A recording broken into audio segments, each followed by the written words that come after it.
from TV welcomes you to this broadcast of the Dork Side Pokemon League.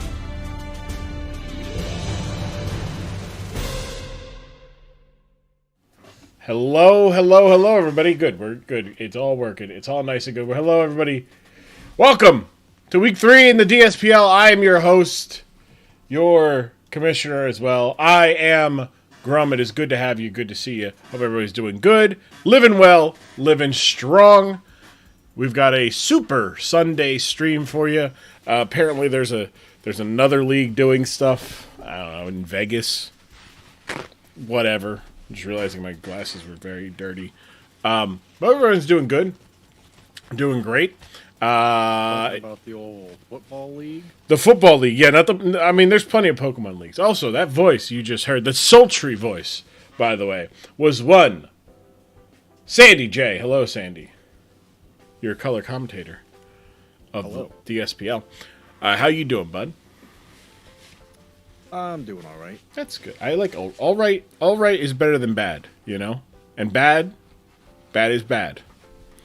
So glad it's not bad. What is that? Oh, that's that. They have a bowling tournament every year on Super Bowl, the Super Bowl shootout. And my dad played in it and got really drunk, so I had to go pick him up. Well, you know what? That's Drive him home. He had himself a Super Bowl. He did. And his team won. That's good. That's superb. How many times can we say super today? And that's what I want to find out. But everyone's doing good. Doing great. Let me make sure everything is working right. Sometimes it doesn't. Okay, it's good. Sandy, by the way. Yeah. Do you have your color of the week? Oh, is it that I would say that time again? I'd say it's that time. I would say it's that time. For everybody's favorite way to start we can't start the week properly without a good taste. A good start, really. Fantastic. All right, so it's time for this week's segment of Sandy's Color of the Week.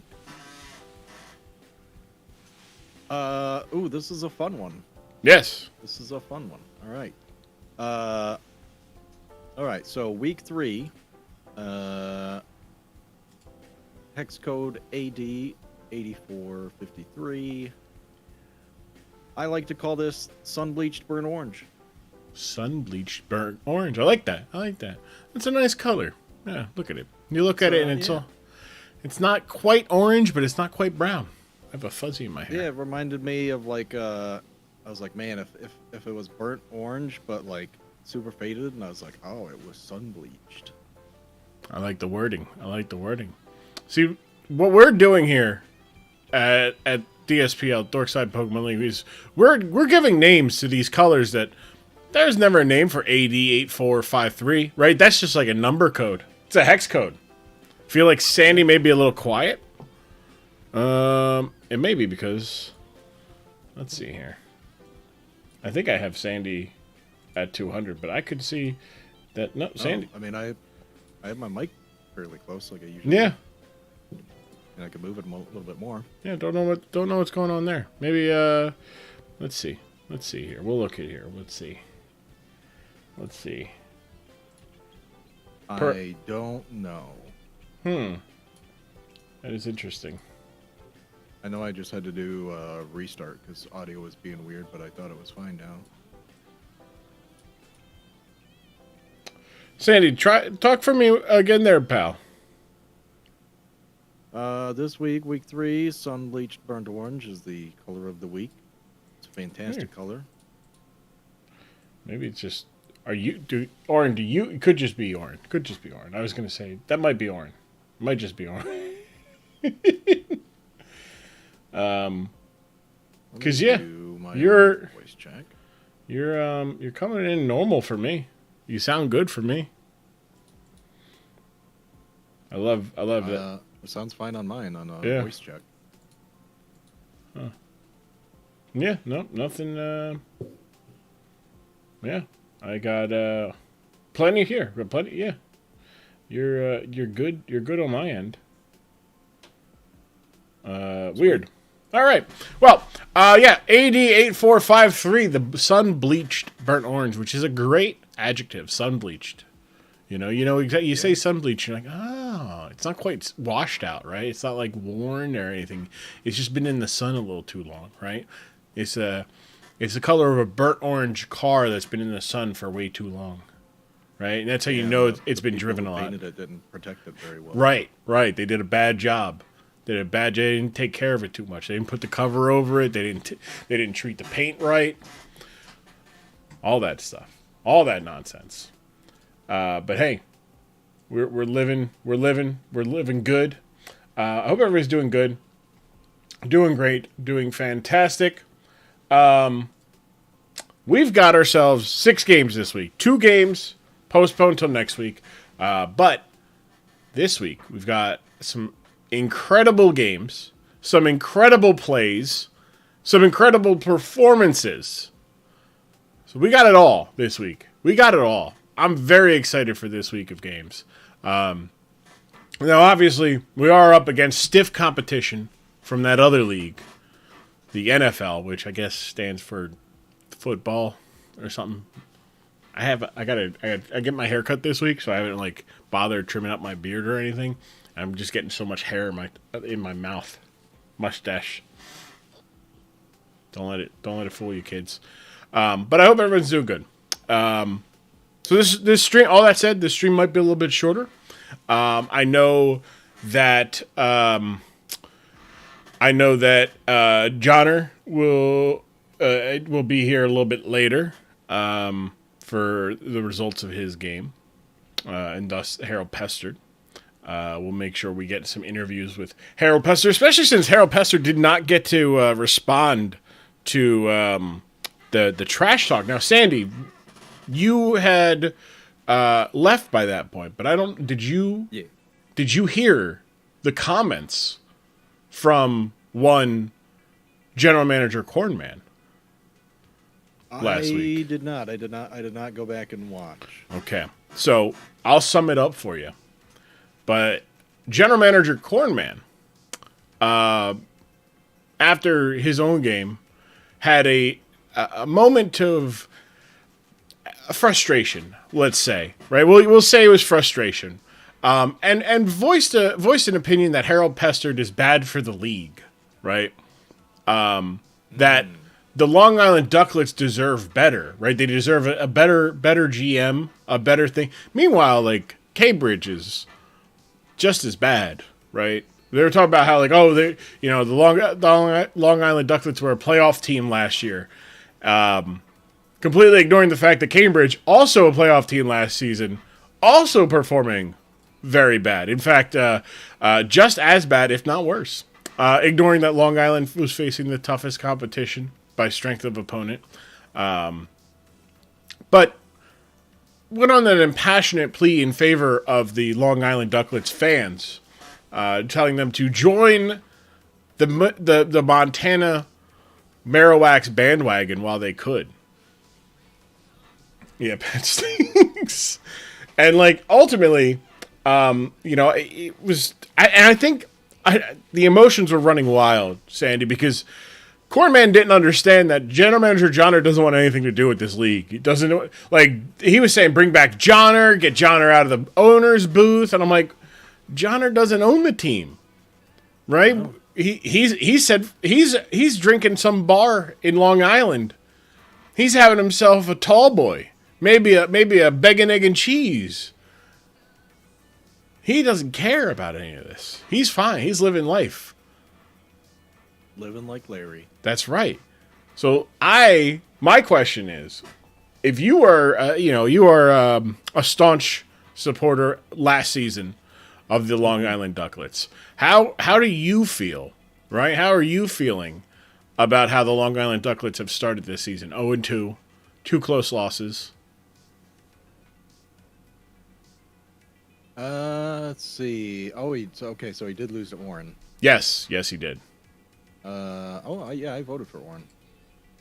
Yeah, you actually had did pretty good with the predictions as well last week. Nice. Yes, I was like, oh, nice. Okay, Sandy did pretty good. Yeah, I gave I gave Harold the benefit of the doubt on week 1 when he played Osh, because I was like new guy, you know, it could be hit or miss, could be another Cornman, but it could be, you know, another Basque. Mm-hmm. And let me down, so I was like, all right, well, you know, sorry, Long Island, I love Johnner, but he's you know, he's sipping on them beverages and having a good old time, and I mean, he held up. He did okay week 1. I was like, you know, I thought it might be close between them, the bangers. Mm-hmm. But Warren just played so good last year and learned a lot, doing really well. I figured he'd probably have the edge. All right, so And yeah, like it's just so this week, right? Actually, here, let's look at this week's schedule, right? Let's look at this week's schedule. Let's bring it up here. We need to bring this a little bit closer. Do I need to paste you my team's list, so I can predictions look better? What? You don't think they look good? You don't think the predictions look good this year? We got just Montana, Long Island. Yeah, we don't have the nicknames and the general managers, but we're pretty straightforward, I think. I think I did a pretty good job. I know, but I gotta have the GMs on there. Look, I said Sacramento. Look, it is what it is. Yeah, I meant to go back and fix those, but clearly I did not. I did fix Minnesota and Indianapolis, though. That one, I butchered the spelling of Indianapolis. It was Indianapolis, and I was like, wait a second, that's not right. Indianapolis is not right. No, it's Indianapolis. Yeah, exactly. Look, maybe we'll have a really good show. Look, we're gonna have better gameplay than whatever's going on in the Super Bowl. I had Twitter open to post the links, and everyone's complaining about the game, and I'm like, hey, come on over, baby. Yeah. So this week we've got Pig's Eye and Aussie is postponed, as well as Cambridge and Colorado. The extensions being used by Pat and Aussie Marcus. Imagine Pat taking his time. Right? It's a great bit. It's almost too much of a bit. But we are kicking off this week with the Montana and the Montana Marowaks and the Long Island Duckletts this week. And then we're going to be having Dallas taking on the Twin City Thick Boys. Minnesota and Indianapolis. That's our premium matchup of the week. But we also have the British Bangers and the New York Cosmic. We've got the Edina Sting and the Delaware Fighting Blaziken. And then we have the first Bloodline on Bloodline match of the year. Sacramento and Arizona. Very excited for that one to be seen. I've been sitting on it since like Tuesday. They knew what they were doing, and what a game. Really fun week ahead of us. But stats-wise, let's take a look at where the stats are. Your league leader in knockouts this season thus far, Jirachi, followed by Gouging Fire, Annihilate, and Primarina. And your fifth place, 5th through 8th, Goldango, Weavile, Venusaur, and Iron Valiant. Indianapolis having 2 just really good hits. Really top 5 is really good. Your league leader in statuses is Overquill, who did not play last week, but 5 statuses, 5 hazards. Clodsire with 4, Weezing, Heatran, and Hatterene as well. And your league leader in hazards, Overquill, with Clodsire, Samurott following close behind. And your league leader in field assists, number 4, Araquanid, or with 4 is Araquanid, and Hatterene and Alola Ninetales. So we're looking pretty good there. Going into this week, we had just the... Oh, wait, did I not put this up?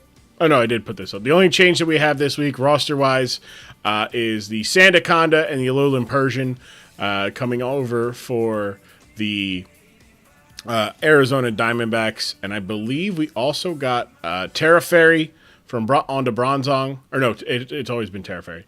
Sorry, we have Electric and Water on the British Bangers, Miss Magus and Basculin for their Terra Captains. No, we still have that one. That did not change. Oh, Edina Sting. They added Poison, Water, and Flying after naming the Rever Room their... this is bothering me. That's not in alphabetical order. Poison, Flying, and Water on their Rever Room, naming that their Terra Captain, as well as... We had another one. Hold on. We had another new one. I'm trying to find them. Oh, Driftblim got named Ghost, Fairy, and Ground for the Twin City Thick Boys this week. And we're just chilling and having ourselves a good time. I think that's the only other ones. Yep. So that's all the changes roster-wise going into it. Coming into this week, by the way, again, Indianapolis, we have 6 undefeated teams. And we guaranteed to have 4. Or at least 2 less, because Arizona and Sacramento play, Minnesota and Indianapolis play each other. So we're going to have no more than 4 undefeated teams left at the end of this week. I think we actually have. We do not have. I guess Pig's Eye and Aussie technically play and this week. So we will guarantee have at the end of week 3 have 1 less defeated team. Somebody must leave with a win. But Long Island, Cambridge, Dallas, Aussie, New York, and Pig's Eye, your 16, one, two, three, four, five, yeah, six defeated teams. They don't have a win. And then in between Hob, Orin, Pro Scream, and Brazilian Fury, they all each having a win and varying in differential as well. So, let us take a look at our first game of the week. Let us take a look at the Montana Marowaks. Looking at the predictions from everyone. This one very heavily in the favor of Montana with only 1 vote going for General Manager Harold Pesturd. But look at this. Iron Valiant, good Iron Valiant. A physical attack this week. Close Combat, Spirit Break, Shadow Sneak, and Moonblast just for some extra coverage. Or just to take advantage of some shenanigans there. It's running the booster energy. It will get the speed. It will get the attack boost, not the speed boost this week. So it will not be able to outspeed a Dragapult no matter what. Which I think is a bold call. Definitely a bold call. And then you've got Mystique, the Zoroark. But here's your answer to the Dragapult there. U-turn, Shadow Ball, Hyper Voice, and a Trick with max special attack and enough speed that with this Choice Scarf, it will outspeed the Dragapult this week. Like the name as well. Love the shine. I love shiny Hisuian Zoroark. Like the purple. If it stayed the blue that it had when it was a Zora, that'd be great. But it is what it is. Lightning Bug, the Vikavolt, who also, again, has a kick-ass shiny. Heavy Duty Boots, Energy Ball, Volt Switch, Discharge, and Flash Cannon. Max Special Attack, Max HP, just go full bulk. Really good stuff. Got the momentum, slow Volt Switch is good as well.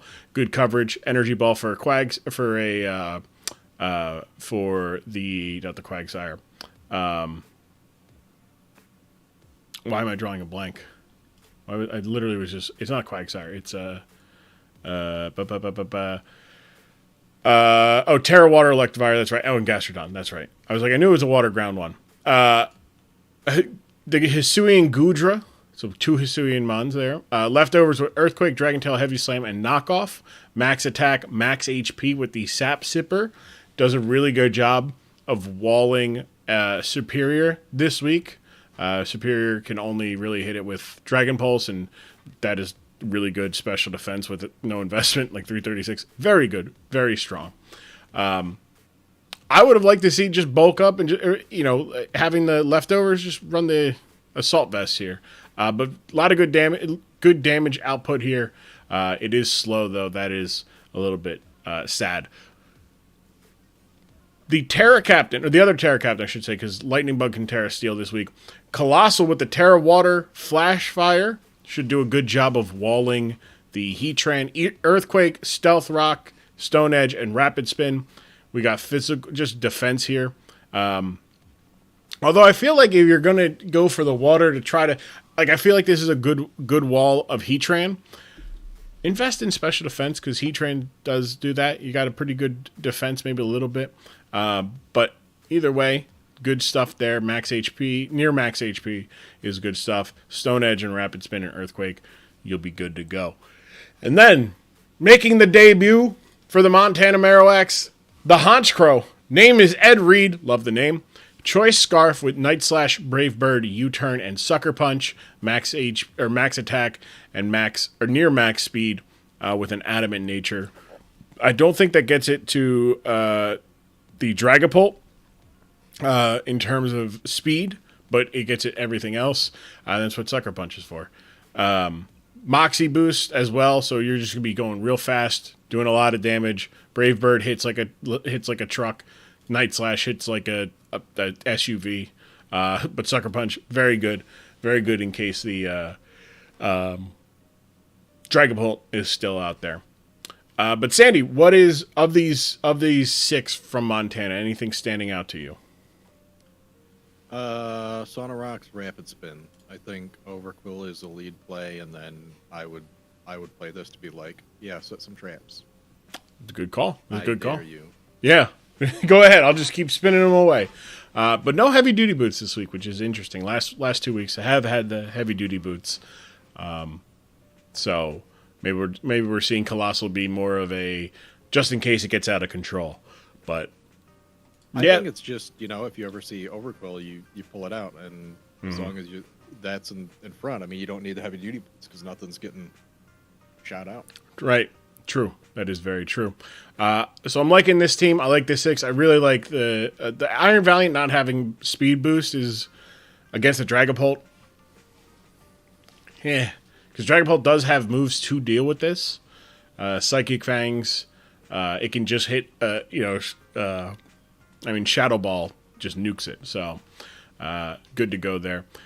Do love the Mystique. We tried this with, and by we I mean Didac tried this. In week 2 against Pat and the Cambridge Cloudsiders when he had Dragapult.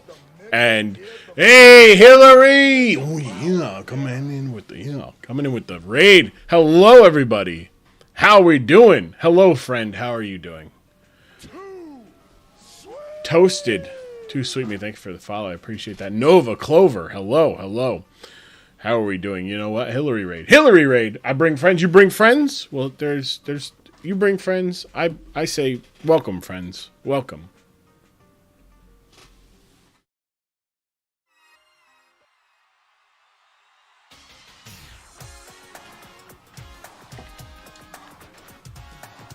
I gotta fix this. Gotta fix this here. I'm too low. Hello, everybody. I'm Mean Grom Okerlund with your Raidamania report. I don't know how to respond to that last. What about? I don't. Rule number 7, I think, is don't kick shame. Anyways, look, hey everybody. I am Mean Grom Okerlund. This is your Raidamania report. Hillary, thank you for coming on in and bringing your friends. How is it doing? How's it going? How was your stream? Hope your stream was A-okay. Feeling good with the content. The content. Where's my chat? What happened to my chat? What happened to my chat here? What happened to my chat? Can we do what is going on here? What is going on here? I can't look. I can't see. Send it to Twitch. Thank you. No. Oh, you know what? I don't have the bot up. That's why. Oh, that would do it. That would be it. That would be it. Yeah. Anyways, it's good to see you. Thank you for I didn't have no bot. What up, James? How you doing? Hope everyone's doing good, doing great, doing wonderful. But bot, I'm here. You are here. That is true. And then we'll figure out why this bot doesn't want to load up. Anyways, as everybody knows, this channel is defended from raids and raiders like you by the world champion of the channel, the Macho Grum, and with more, here is the Macho Grum. Wait a second. Hold on. I think I have to do it here so I don't mess it up. Yeah, I still got the hat on. Yeah. Hello, everybody. I am the Mantra Crumb, and I am a piece of T-Grum psyche physically manifesting itself on Twitch.tv and YouTube.com. Yeah. Twitch.tv/Tgrum, YouTube.com/@Tgrum, yeah, or just go to Grum.tv and see me when I'm streaming, yeah, all the links there are in the bio and stuff, yeah. Hillary, yeah, Nova Clover, good to see you, yeah, interviewer looks, that's right, he's not having a good day, yeah, Mean Gene, not having a good day, Nova Clover, good to see you, Toasted, good to see you, hope everybody's doing well, you totally king-shamed during my spot on your podcast, no I didn't, no, that was the other guy, yeah, not me, I don't do that here, yeah, hope everyone's doing good, doing great, yeah. He's mad people don't follow T. Yeah, that is true. Hey, look at that. Look, yeah. Tell him, Mean Gene. Tell him to follow me. Yeah, follow me on the Instagram. Actually, don't, because I don't post there. Follow me on the Twitter or the X, whatever you call it. Throw up an X. Yeah, and have yourself a good one. The music is going. I gotta go. Yeah, back to you, Mean Gene. Yeah. I hit the wrong button. But thank you, Hillary, for the raid. I would like for that to. Oh God, everything's falling apart. Remember when things worked properly? Remember when Couch Down Couch, whatever. What happened to us? Huh? When did we become so soft? Hillary, thank you for the raid. What were you playing while I figure out why this wasn't working and didn't want to work when I did work? League? Filthy League. Let's try this now, right? Did this work now? Hello? Try it now? Boom! There we go. Go follow Hillary. Twitch.tv/Hillary Ann. That's Hillary with one L. Everyone's doing good. Filthy. Are you suggesting I'm filthy? League is filthy. League is filthy for sure. League is filthy. That I will say. I will say regular League of Legends is filthy. I hope everyone's doing good. We're here with DSPL. It is our weekly stream of our competitive Pokemon Draft League content. We've got 16 teams. Normally we have 8 games a week. This week we have 6, and we break down the pregame stuff, and then we watch them, react, and we say funny things most times. At least we try to. Sandy does really good. If it was not for Sandy, the amount of funny things said would be at a minimum. Because I'm not that funny. I try to be, though. I try to be. And that's why I make the big bucks. That's right. Sandy makes the big bucks. And the big bucks. I don't know where I was going with that. Anyways. See? You're useless. I'm useless. All right, let's get back to the preview here. Do what I'm good at here, breaking down Pokemon competitively. The Long Island Duckletts is kicking things off with their number 1 pick, their 30-point Pokemon, Dragapult, with a Roselli Berry, Infiltrator, Psychic Fang, Sucker Punch, U-Turn, and Substitute, Max Attack. The speed, pretty interesting, right? Because that's pretty much as low as it needs to get. To be faster than the Iron Valiant at max speed. Got to take advantage of that, put a little bit of bulk in that. Maybe get to live a Spirit Break or a Moonblast with the Roselli Berry. Like it a lot. Then we've got Chocolate Chip, the Mandibuzz with the big pecs, meaning their defenses cannot be lowered. Knockoff, Roost, Toxic, and Defog. So 3 status moves, and then the Knockoff. Love Knockoff. Toxic is good. Spread that around. Get some chip. Defog to get rid of any hazards. Roost to stay around a little bit. Max HP, max defense. It's good stuff. And look, the special defense, nothing to shy away from. You got to write home about this. Say, hey, that bird's got some special bulk too. Got to be careful. Got to be careful about it. Then we got Hush Puppies, the Overquill with Assault Vest. Max attack investment, a lot of speed investment as well, and some HP.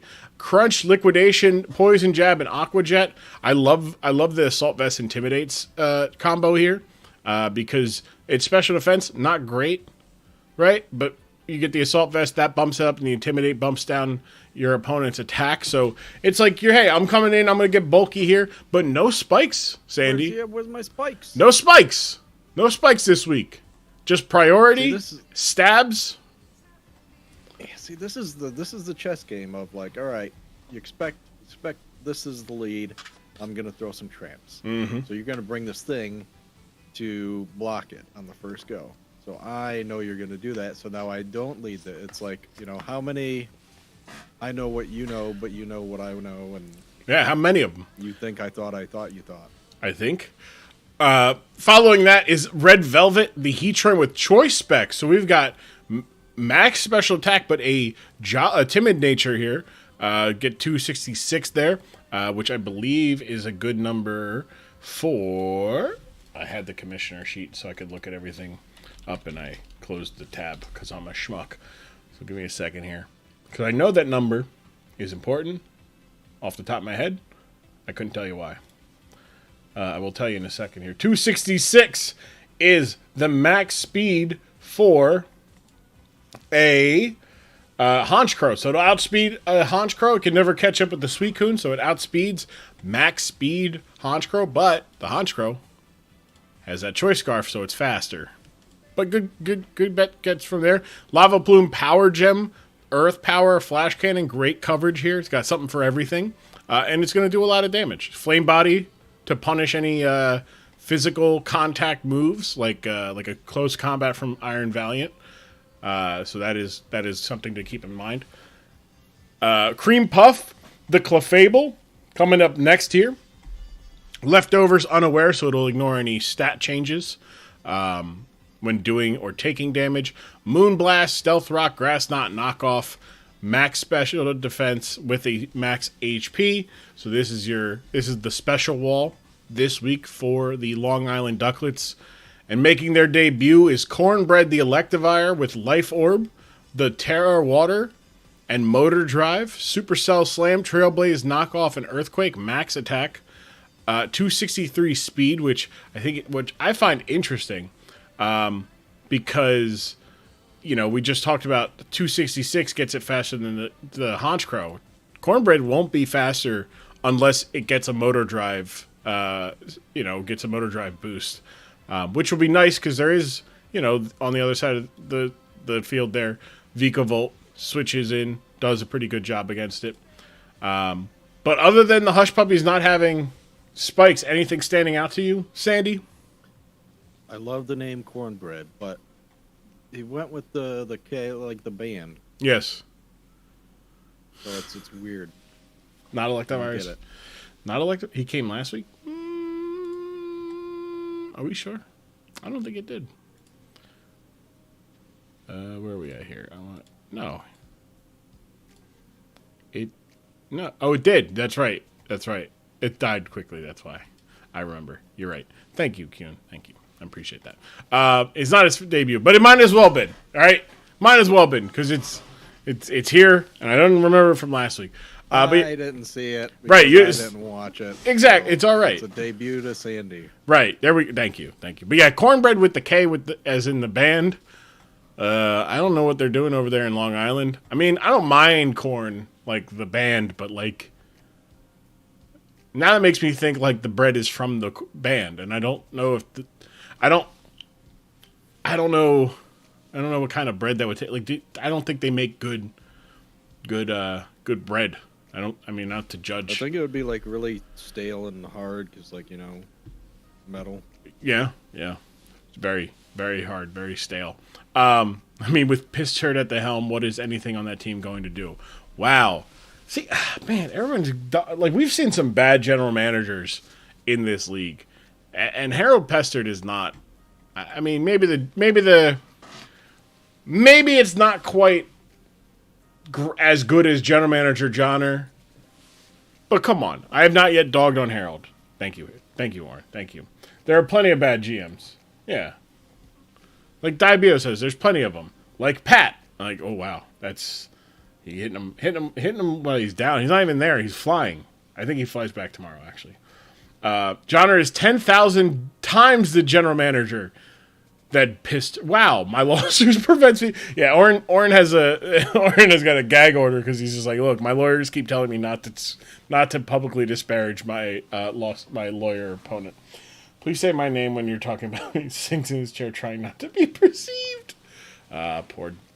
Don't worry, Didac. You get a chance. You get 2 cracks of the bat next week. You could be 500 by the end of next stream. Think about it that way. All right, let's take a look here. On the bottom of your screen is the Montana Marowaks. On the top of your screen is the Long Island Duckletts. So we're going to get this. It should be slow. Good. We're good. And here we go, Sandy. Starting things off with the Lightning Bug Vikavolt going up against the Heatran, but the hard switch, voiding any things, but a big power. Wow. Power gem. Hoo-wee! Hoo! Big damage and gets the crit. So Sonorox is down. And see, Sandy, if Pesturd had brought the spikes and the hazards, they'd be clear to go. But it is not the case there. But hey, good switch in by Pesturd, taking the 6-5 lead, knocking off, getting rid of the leftovers from the Goodra, who knocks back with a heavy slam of their own, but unable to do much damage because of the recover. Another heavy slam there, 31%. It is 2 hits away, but there's not much that this Mandibuzz is going to be able to do against this very bulky dragon with just knockoff now that there is no item. And it will get the roost off to get its health back. Knockoff, finally going for the knockoff. It took Cornman long enough to be like, wait a second, we'll get rid of your stuff. Taking the Dragon Tail to send the Mandibuzz out, but not a great matchup there, as not much it can do to the Clefable. Clefable gets the rocks up, so now the rocks are permanently up, and now the Clefable said, no, I'm getting out of here before a heavy slam comes in. Big damage though onto the Mandibuzz. Mandibuzz will go for a roost to get back above 50% health as Lightning Bug comes in. And Cornbread, the Electivire, comes in on a Volt Switch to get its speed boost. And that speed boost is important as it now outspeeds everything on the other side of the field. Taking out the knocking off the heavy duty boots, but a huge energy ball. Good Lord. That wasn't even, he didn't even tear. If he had teared, that would have not been good. But Red Velvet will come in to tank the energy ball. The Hisuian Goodra is going to come in and tank maybe never mind. No, not tanking that. Choice Specs Lava Plume. That'll get another kill. So that is 2 knockouts for Red Velvet. It is 6-4 Long Island. And because of this, Long Island is forced Montana to bring out the Iron Valiant, who gets a knockout, who knocks out the Cornbread, the Electivire, who did a little bit more. I will remember this now next time. But in comes the mean Overquill, who will go for a poison jab and takes out the Lightning Bug. It is 6-5 now in favor of Harold Pester and the Long Island Duckletts. Honchro comes in, reveals it is not heavy duty boots. Mandibuzz will come in. It is Dark Flying on Dark Flying, a big Brave Bird.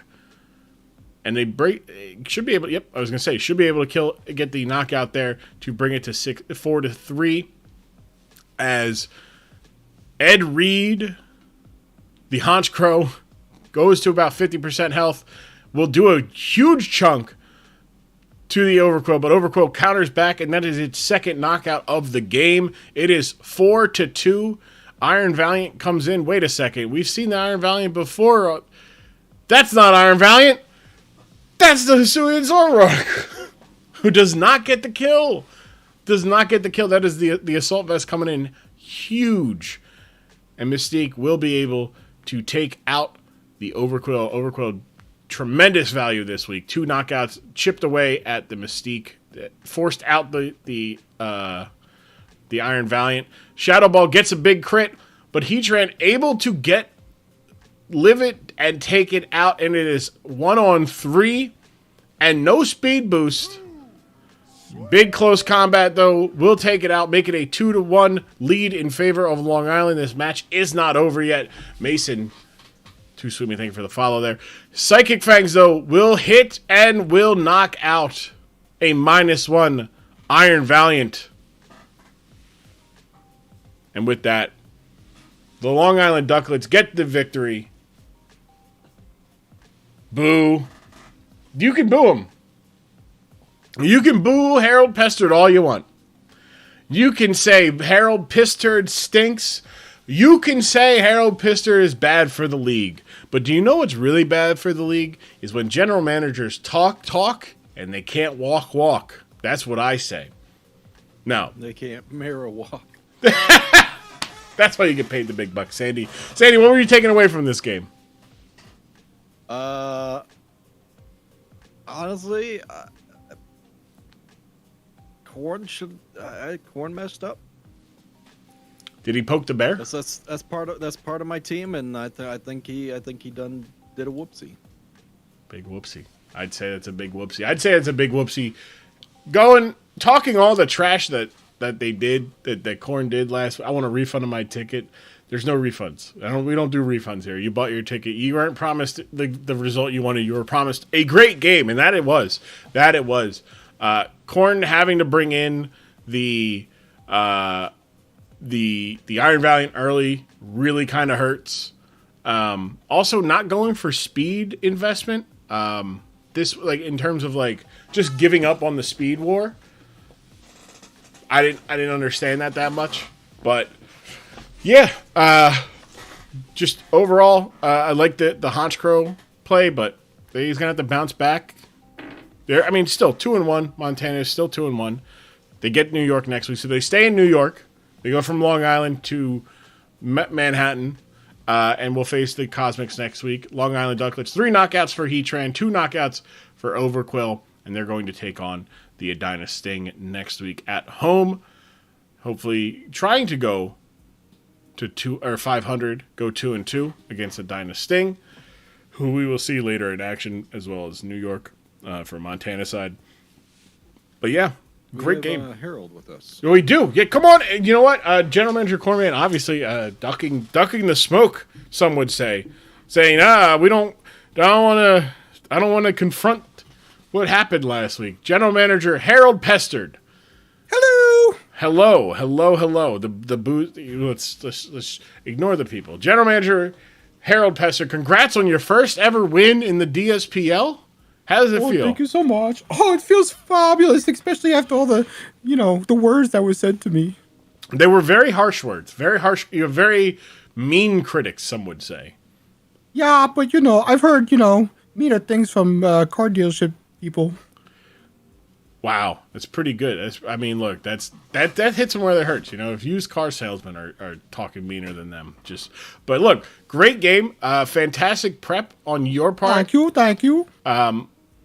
Coming into this, who was the Pokemon? You got 3 knockouts from Heatran, 2 knockouts from Overquill, who looked a little bit more even with the max attack investment, felt like a defensive answer to a lot of the Pokemon on the other side of the field.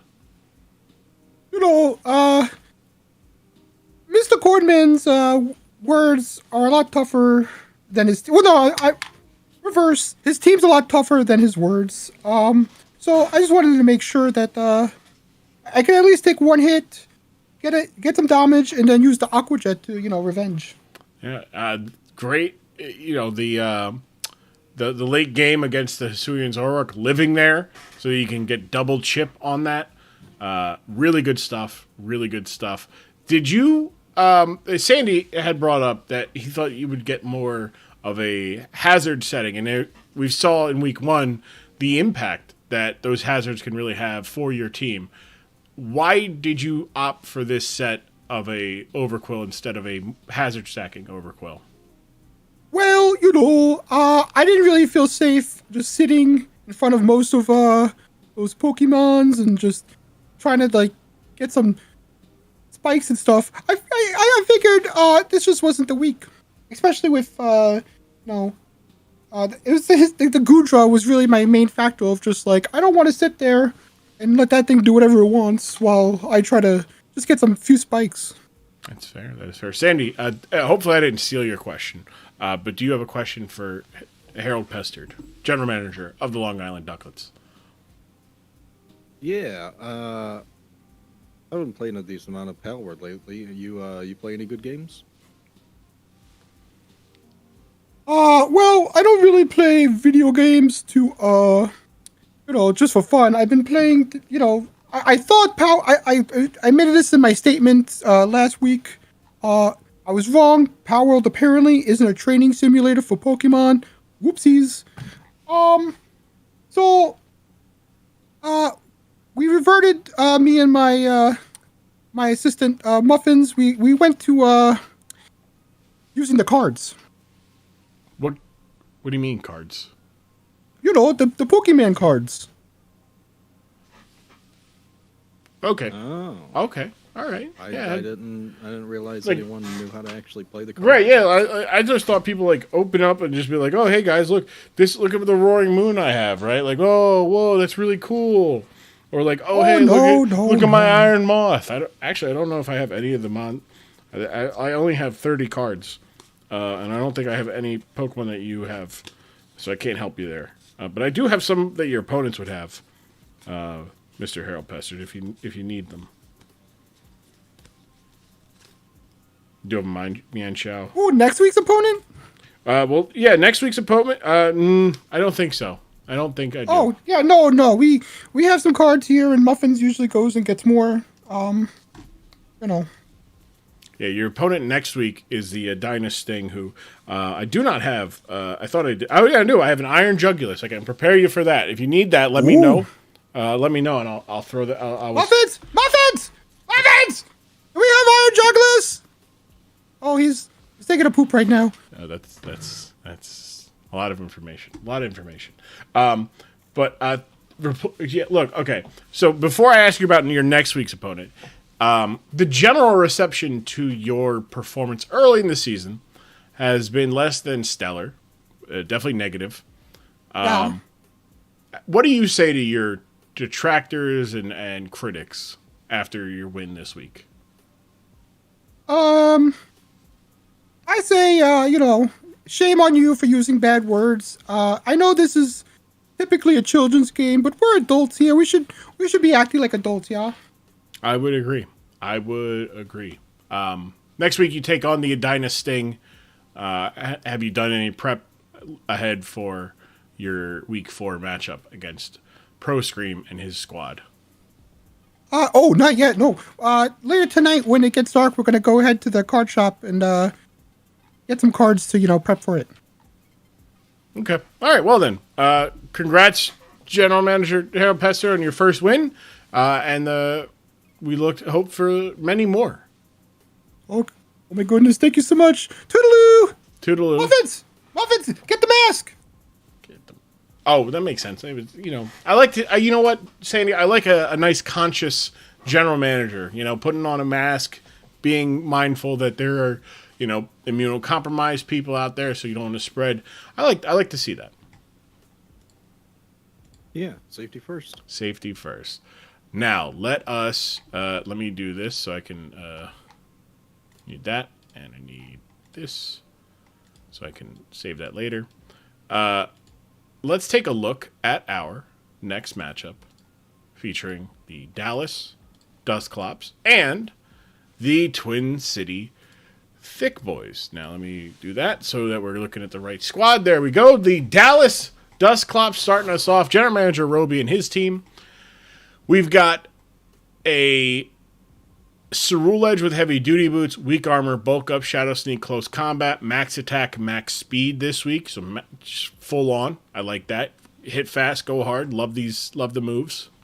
Good coverage here, especially this week against the Twin City Thick Boys. Does really good against the Bitterblade. Does really good against the Rillaboom. Close combat does really good against the Samurott and some others. Really good coverage there. You can never go wrong there. Our Chaladon also doesn't want to take a close combat. Greninja taking on the Choice Band this week is interesting. Ice Punch, Liquidation, Night Slash, and U-Turn with the Protein ability. Really good stuff. Max speed, max attack. It looks really good this week. I mean, It does, but it doesn't. I like Ice Punch, Liquidation, Night Slash. All these look good on paper. But we'll see if it actually works out like that. Because you have two physical attackers, two fast physical attackers. I do like the max speed there. Because I believe the Greninja has the advantage in terms of speed this week. I think Iron Boulder is the only Pokemon that outspeeds it. On the other team. Oh no, and Regieleki. So it's good there. It's good. Outspeed the your Infernapes. Looks pretty good there. Looks really good there. Landorus, Therian Landorus T with Rocky Helmet, Intimidate. We got a full defensive set there. Stealth Rock, Earthquake, U-Turn, Stone Edge. Like that stuff. Like it a lot. Slowking, Leftovers, Regenerator. We got the Chilly Reception, Future Sight, Scald, and Yawn set with max HP and max defense. So we got two defensive Pokemon there, but the beauty about Slowking is it's got pretty high special defense, so it has a pretty good base number there. And then Pheasantipity this week, Rocky Helmet, Toxic Chain, Poison Jab, Play Rough, Shadow Claw, U-Turn. We've got a little bit of everything here. We got some speed EVs, 286. We'll get it to faster than the Altaria. Faster than max speed Altaria. But could have been faster than a lot of things. Could have been faster than our Chaladon, Rillaboom, and Samurott. It's about 10 speed too low for those. So maybe the math was incorrect there. But I like Poison Jab. Toxic Chain's really good. U-Turn as well, and then Rocky Helmet to take some fighting moves. Quad Resist the Infernapes fighting. Can also take. I think with that could probably might not be able to take a Mighty Cleave, but maybe you get some chip there.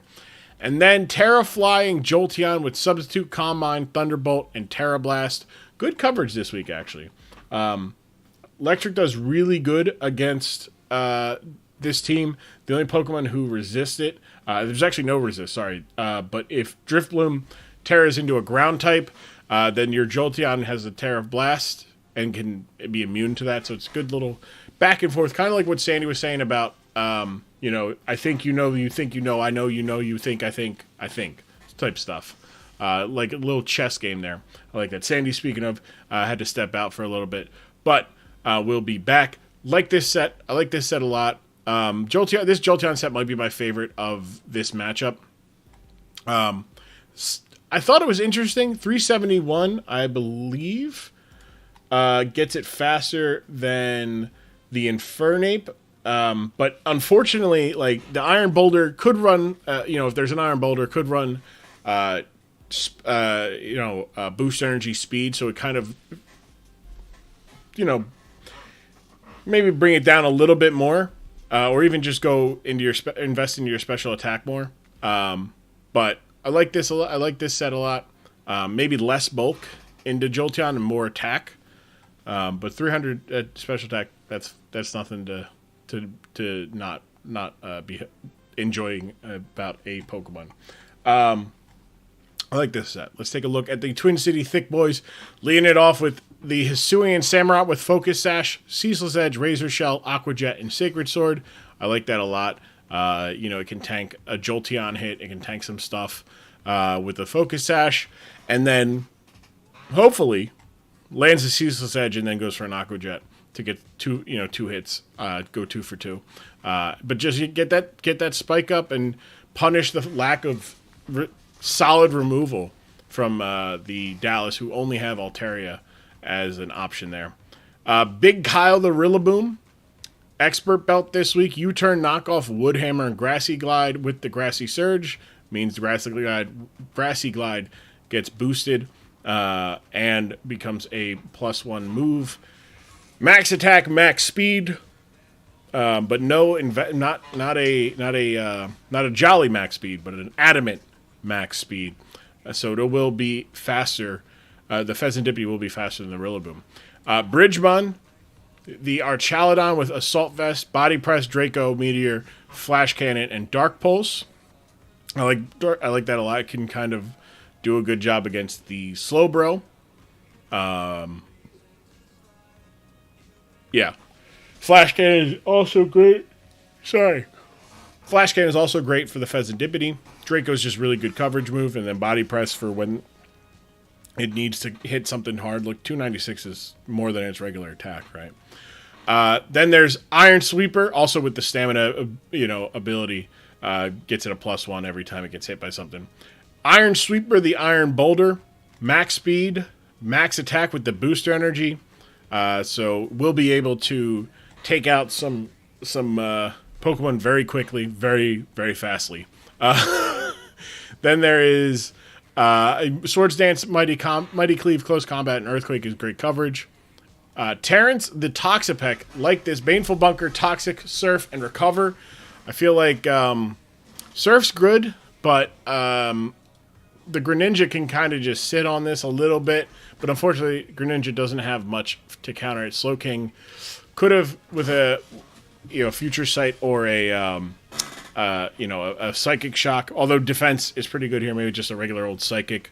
But look at this thing. This thing is tanky. Max HPs, defense over 400, special defense at 336.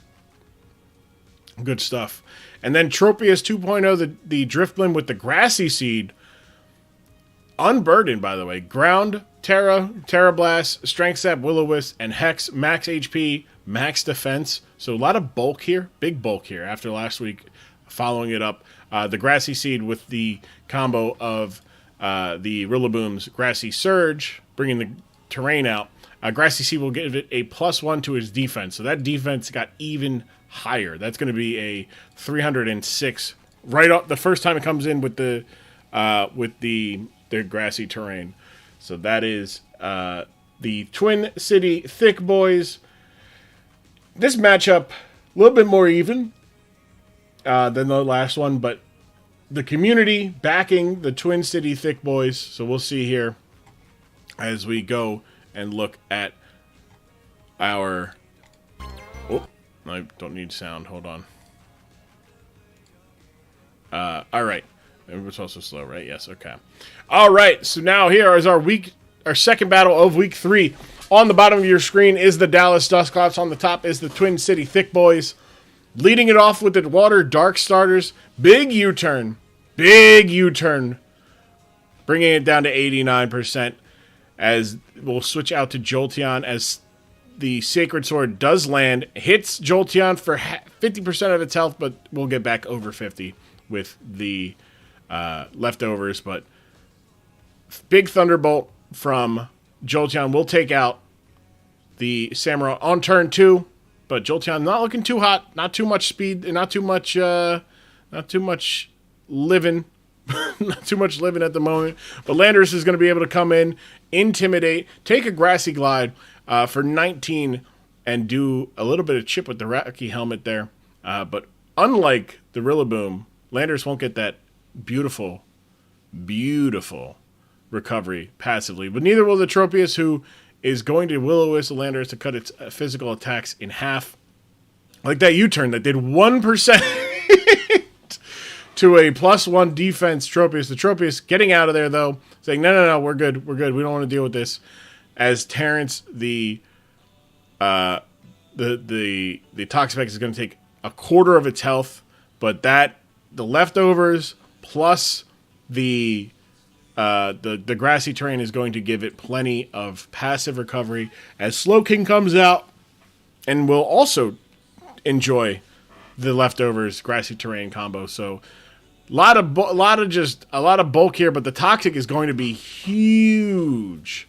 Chilly Reception comes in for the slow momentum turn, but coming out to Landorus, who is at 50% of its physical attacks, that Earthquake would have done a lot more if it wasn't burned. But that Surf doing a lot back.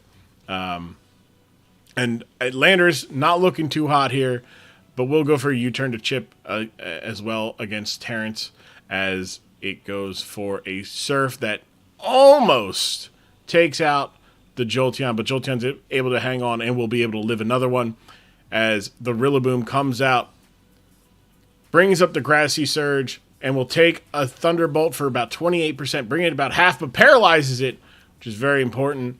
as now it's got a chance to not hit a Grassy Glide on this turn, but Jolteon will Terra into a flying type and hit the big Terra Blast to knock out the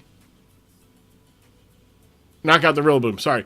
So it is 6-4 with Dallas, but Dallas has a Toxic Pokemon, a Burn Pokemon, and a low health Pokemon. Bridgemon, the Archaludon, will miss its Draco Meteor, and Slowking will take the chip damage from Toxic, as it will be able to hit a Yawn on the Bridgemon to either force it to fall asleep or force a switch out. Slowking, though, will be able to potentially go for a move here, either a Future Sight or goes for a Future Sight. So now the Terrence back at full health. The Slowking at 72, going to need to switch out here. Takes the Toxic. Great call to stay in, get off a chilly reception, and go right back to Jolteon, as the Terrence either stays in and goes for the Baneful Bunker, or Bridgemon comes in to take a couple hits here. No, the Calm Mind will come out instead. Now, as a Terra Flying Pokemon, Jolteon, it no longer resists the Flash Cannon.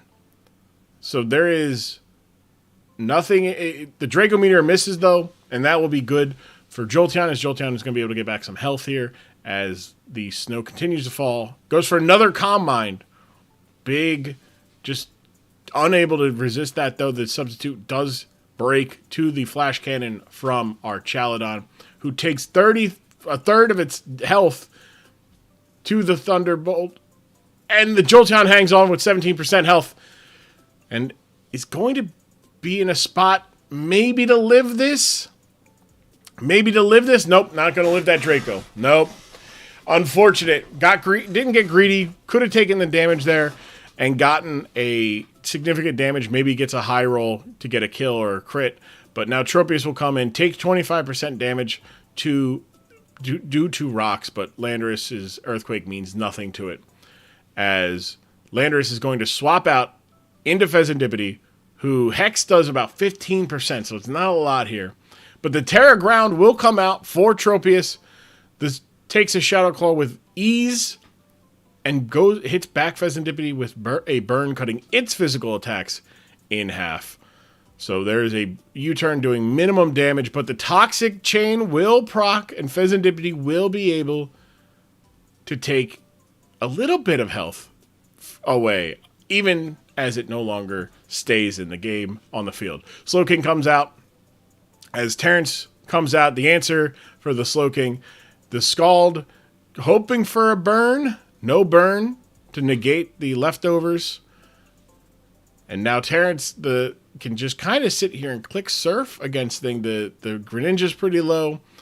There's no Jolteon to punish it anymore. Fezandipity will come back out.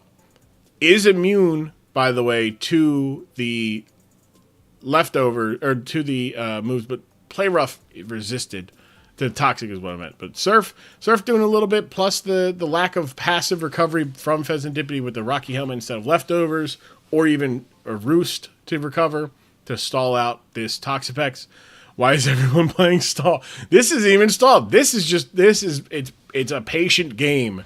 Boy, we're at turn 30, pal. All right. I know the games you've been playing, Kyun. I've seen the games you've been playing.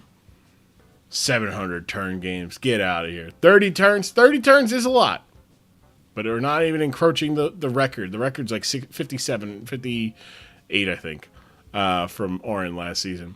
Greninja's Ice Punch, though, hoping for a freeze, perhaps, but will not be able to get that there. Landorus will come in for the Intimidate and get taken out with the Surf. So Toxapex gets its first knockout of the game and almost gets me back. Tell me I'm not the shortest match time. No, you're not.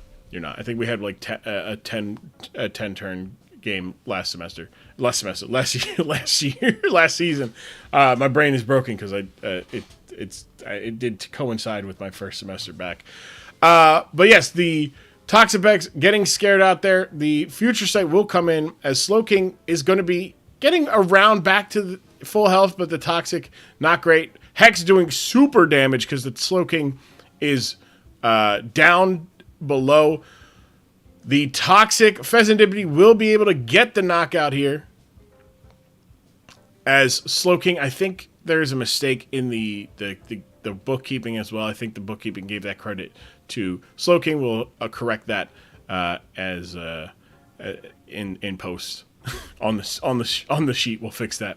But Greninja is going to come in now. Greninja goes for the U-turn instead of the Night Slash that would most certainly have killed, or actually would have became really close, and unfortunately allows Terrence to get recovered back over 50%, and there is just not much that Roby and the Dallas Dusclops have for this Pokemon right now. Future Sight is going to be able to scare it in and out, though. That is true. But Slowking can't stay in for much longer. Needs to go for should have gone for a chilly reception there as the Baneful Bunker comes out. Now, Baneful Bunker, huge coming out this turn, because now the Future Sight is going to hit.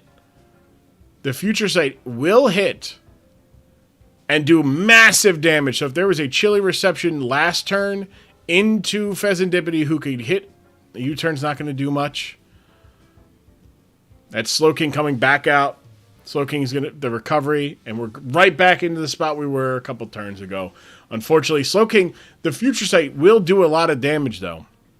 But Surf coming in, and now it's just not going to go well here. As Slowking will try Baneful Bunker again. Now, if the chilly reception comes out this turn, when it doesn't, you're going to sit there and this is install. No, this is definitely stall. This is stall. Now this is stall. This is now stall. The yawn comes through as a Future Sight hits, but unfortunately Slowking will not be able to take advantage of that and be able to land another or go for another Future Sight. But Ceruledge will come in, go for a Shadow Sneak, as Terrence will stay in, hit a big Surf instead of going for the recover. And Ceruledge has a chance to set up here now. Bitterblade not going to do a lot of damage, but will get back some health. Terrence can't wake up this turn or the next turn. And Ceruledge could take it out in 2 turns, but opts to go for the bulk up, which will allow Terrence to get to live the next Bitterblade and swap out to to regenerate back above 50 or close to 50. As Ceruledge will hit a Bitterblade of its own onto the Iron Sweeper, getting almost to full health. And it does have Shadow Sneak, so Ceruledge does take out Iron Boulder here, and it is down to 3-2 as Roby is in position. Big close combat against the Toxapex. It is 1v3, Toxapex versus the world. As Toxapex still asleep, but wakes up and will go for the recover. Ceruledge giving up the goose a little bit there. Goes for the Bitterblade to do a nice chunk, but not quite. It is -1, and Surf did kill it. Come close to killing it last time. Terrence just having that leftovers, that passive recovery constantly it's going to be a problem there. Does not get back enough health with the Bitterblade, as Ceruledge will go down to a Surf from Toxapex. We are encroaching the longest game territory. Pheasantipity will come in. It is burned. Terrence, there's nothing this thing got going for the recover to ensure the victory here. Pheasantipity going to 31%. Baneful Bunker playing the outs, which is just to let the burn tick, tick, tick, stalling it out. Stall, boring as all hell. Unfortunate, but it is a winning strategy. The Surf is going to be able to take the Pheasantipity down to within another chip. Shadow Claw lands, but doesn't do enough as Terrence takes out the Pheasantipity with 100% health and a 100% chance of winning here, as Greninja will not be able to do enough damage with a Night Slash. Even a crit would not do enough, as the Toxapex will finish off the Greninja And we have our second match, won in 58 turns, which I believe ties the record last season. 1-0, Twin City Thick Boys. You're going, that's disgusting. It is. It was disgusting. 5 knockouts with Toxapex. 2 statuses. The chip damage. Chip away. 1 knockout for our child on there. 2 knockouts for the Cerule Edge, 2 knockouts for the Jolteon. Twin City stays undefeated. The first undefeated team this week to stay undefeated. The other one being Montana, who lost and talked all that trash. Again, Cornman talked all that trash and failed to follow through on it. Big games from Toxapex. We've seen big games from Toxapex last season as a member of the British Bangers. Twin City Thick Boys finding a nice 5 knockout game for Toxapex. 2 statuses, and only one of them was via its poison. I think all 4 other ones were knockouts via moves. Very disgusting. Very disgusting. Mr. Grum. Yes, Sandy. Hello. Hello. I'm gonna have to call it a night again. I'm feeling all good. Pretty all whooped. good. All good, bud. Thank you for you got to see Harold Pesturd's first win. I did. So that is always good. Enjoy your night, bud. Enjoy your night. Rest up. Enjoy yours. We will. We will. Thank you, Sandy, the general manager of color commentating. No, the color commentator extraordinaire, Sandy J. Everybody, also go follow Sandy J on the Twitch. We do the D&D with Sandy J. Oh, I forgot. That's not it. It's the underscore. I forgot the underscore, didn't I? Yeah, I did. It's always there. The underscore is always coming in at the worst part. Don't follow that Sandy J. I don't know them. I don't want to give them credit. They might be fine. They might not be. There we go. That's the one. We do a D&D campaign every Wednesday, but this Wednesday is, of course, Valentine's Day, so not this Wednesday. Not this Wednesday. There might be a reschedule in the books. But yes, thank you, Sandy, for hanging out, bud. Yeah, that was a disgusting act of stall from Osh there. Disgusting, sick, disturbing. But look, I've said this before. Thick and twisted, but it's what we had come to expect from the Minnesota contingent. Yeah, you guys are some sick fucks. Former Minnesota Governor Jesse Ventura. Thank you. Yeah, I said it last season. I don't like stall. I think it's not good for the game. It's bad. Whatever speeches things you want to use to discuss it. But it wins, right? And that's ultimately what everyone here in the DSPL would like to do, is to win. So they're going to run. If stall gives them the win, run stall. It's a nice backup plan, especially when you have Toxapex, who is dumb bulky, and you do it, right? But let's take a look at our next game. I don't think it's going from one member of Big Stall in Orin one in Toxapex to the other in Orin. Let's take a look here at the British Bangers and their team against the New York Cosmic. Great Tusk with Life Orb, Headlong Rush, Body Press, Rapid Spinner, and Ice Spinner. Max HP, max attack there. Good stuff there. That's great American muscle right there. Life Orb gives it an extra boost on its moves. Rapid Spin, get rid of hazards. Just Tiny Tom. Nothing tiny about that guy. Nothing tiny about that time. Then there's Steve the Scissor with Choice Scarf, U-Turn, Bullet Punch, Bug Bite, and Close Combat. Max Speed, Max Attack. Like that a lot. You're going to get really good. It's going to be, 375, which I believe puts it as faster than everything in comparison. 375. Does get it faster than Ogerpon for sure. That's the thing. There's so much on this team. Like Rabambi is faster than Ogerpon. and hits it super effectively. Raichu, it's faster than Raichu, hits it super effectively. Cobalion, not so much, obviously.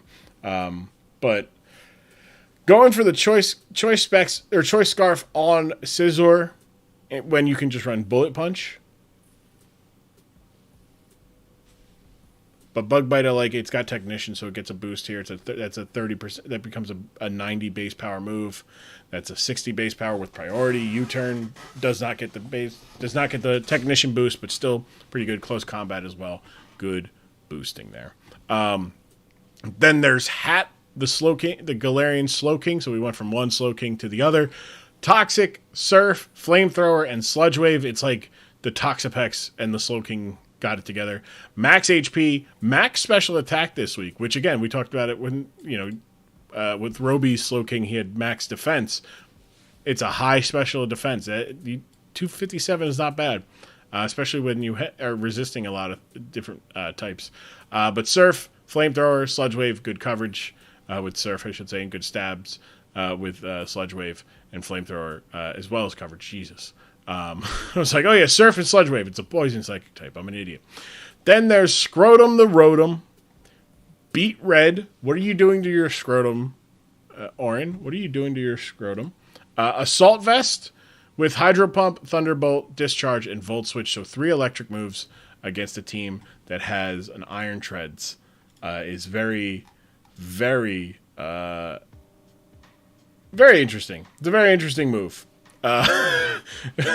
Very interesting. I mean, there's not too many resists, right? But interesting. But that's what Hydro Pump is for. And it's not like the Iron Treads can hit it back either, so it'd be all right there. Max special attack, max attack. Who is this Orin? Right? Max attack, max special attack, Who is this? Who are you, Orin? Who are you? What happened to Orin from season 1? I like this version of Orin. Said, "Oh, you got defensive Pokemon? Nah, I got offensively minded defensive Pokemon." Then there's Lickin' Bork, the Lycanroc Dusk with Focus Sash, Firefang, Accelerock, Swords Dance, Close Combat. Good stuff there. Max speed again. It is speed tied with the Ogerpon and with the Ogerpon and with the Alolan Raichu. And it can hit both of them. It can ignore the speed ties with the Accelerock. Max attack as well. Good stuff. Tough Claws. All of these moves get Tough Claws boost, so it's like it's got a Life Orb, which is ridiculous. Then there's Fish, the Basculin, Final Gambit, Flip Turn, Head Smash, and Wave Crash. Adaptability, so it gets a boost on its Flip Turn and its Wave Crash with Choice Scarf there. Max HP 344 for the Final Gambit, and then speed 324. Again, don't need that much. I mean, this one makes a little bit more sense, right? Because it will be faster. But going into, we talked about this last week. Math matters. I know math. People hate math, right? But Choice Scarf gives you a 50% boost to your speed, right? Times it by 1.5. That becomes a 436 speed. There's not much that you need for that much speed, right? Max speed, you're just behind like a Mew at 324, right? You can drag this down a little bit. You might even be able to drag this down to here and do this. I mean, can't do that, but you could do this. You do this, Orin. You could do this. Put a little bit here. Put a little bit here. Go like that. That'll get you right there. Boom. Look at that. Look at that nice fat number, right? That's a good number because now you're faster. Things to take and learn, right? Things to take and learn. Math sucks, but that's why you have those sheets. Like this, same with Steve here, right? 251. This one makes sense if you got to max out because you're slow. But fish don't. Fish is fast. Make fish hit hard. Especially with wave adaptability boosted wave crashes. Whew. A lot of damage there. Flip turn, especially, you get a double boost there. So it's doing 120 instead of 90. Whew. You're good there. Invest in that attack a little bit more. But yes, Like the team. I like this team a lot. Tiny Tom. Love Great Tusk. It's probably my favorite draft league Pokemon. I think it is...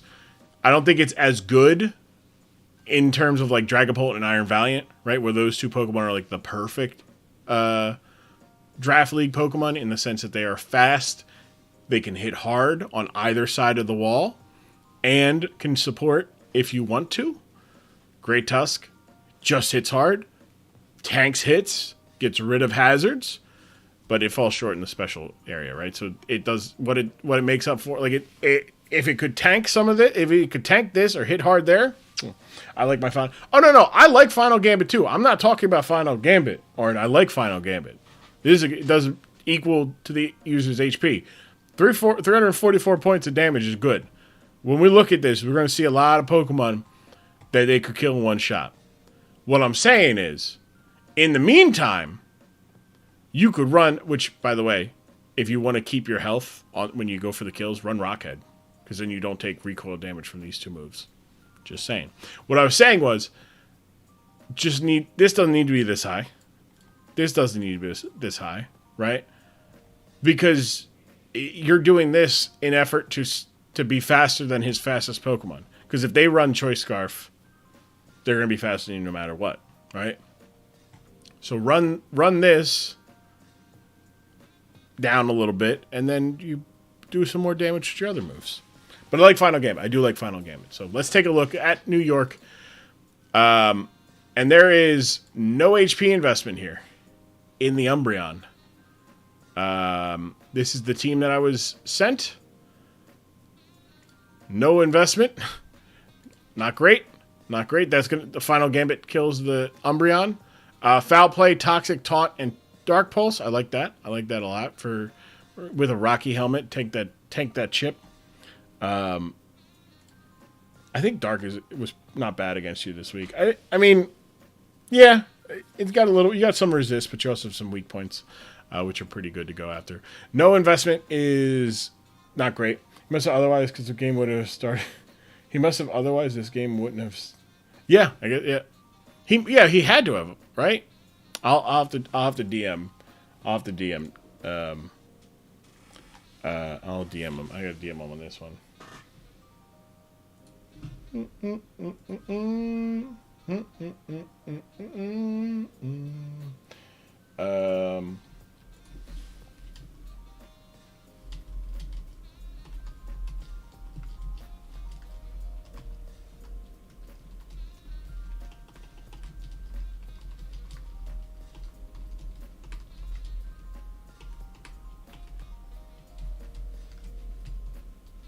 Okay. We'll discuss that. If he sends it to me later, we'll go. Foul Play Stab is scary. It is, and it takes advantage of like your Tiny Tom resisted, but that's still doing 397 damage against a 298. Right, Steve takes 395 damage with a stab multiplier against this. You know, Lincoln Bork takes 333 with a stab multiplier against your own defense. So that is definitely scary. Iron Treads, Quark Drive. With Earth Power, Volt Switch, Rapid Spin, and Knockoff, this looks very similar to his team last week, which I don't think he could have gone with the attack there. I believe ground is actually solid against you. Yeah, the ground's pretty solid. You do have 2 immune Pokemon, but you also have 3 weak Pokemon. And then Rabombi, who wouldn't want to take like an Iron Head or something. But yeah, Volt Switch, not bad. Earth Power is still good. Rapid Spin for hazards. Heavy Duty Boots. I mean, you do have a Sticky Web user. You have a Toxic Spike user. You have Rock users. Really good to have that. Skeledirge with the Unaware. Earth Power, Shadow Ball, Torch Song, and Slack Off. Max HP. Some defense and special defense EVs. Good stuff. Good bulk there. Great bulk. So far, we're seeing 2 Pokemon dead to a Final Gambit, by the way. Make that 3 with the Enamorous Choice Specs, Calm Mind, Substitute, Moonblast, and Earth Power. Let's see. Could have maxed this out so it's faster than the Miss Mages, but a lot of Pokemon that outspeed it that shouldn't now. Yeah, this is not the right team. He sent me. Okay. All good. Just send it when you have the chance. Okay. So this we're not getting a full look here. I guess this is I need to check more. I saw it. I'm like, okay, that's the team, right? Because I saw Iron Treads. But yes, so this was the team you faced, correct? I'm not going crazy, right? But yes, Mew, Braviary. I like these in theory. I like this move set. I like this as well. Spikes you put up some hazards as well that the Great Tusk doesn't resist, right? Like if you put up rocks, it does 6% damage. Or no, it does less than that. It's quad resist rock type, so it's 3%. One spike is 6%, so that's pretty good. Or it's one spike is 8%. It's 8, 12. Yeah. He bought Kabalion. Yeah, okay, so yeah, this isn't even the right team. Okay. So noted. Not Braviary. Yeah. Okay. Because I know he brought this Mew and he didn't bring Mew last week. So we'll right? I don't think he did. Let me look at this real quick.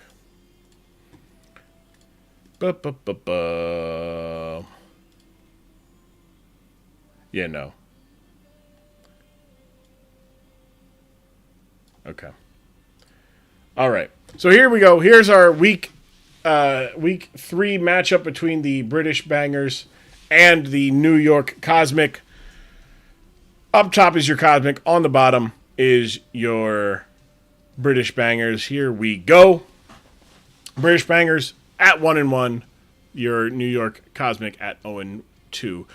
Looking for their first win. The Ogre the Umbreon will come out and say, no, I'm not taking this. Big flip turn, though. Good damage. Good 80% of the Kabalion. Kabalion coming out. The momentum, by the way, still on the side.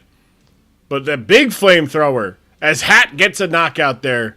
Big kill for the Slowking there. As Umbreon will come back out and goes for a taunt. Okay. Taunts. So no Toxic from the Umbreon. Or no Toxic from the Slowking, which, by the way, was another risky one, because if he goes for if he had Terra as a poison type, Toxic doesn't work.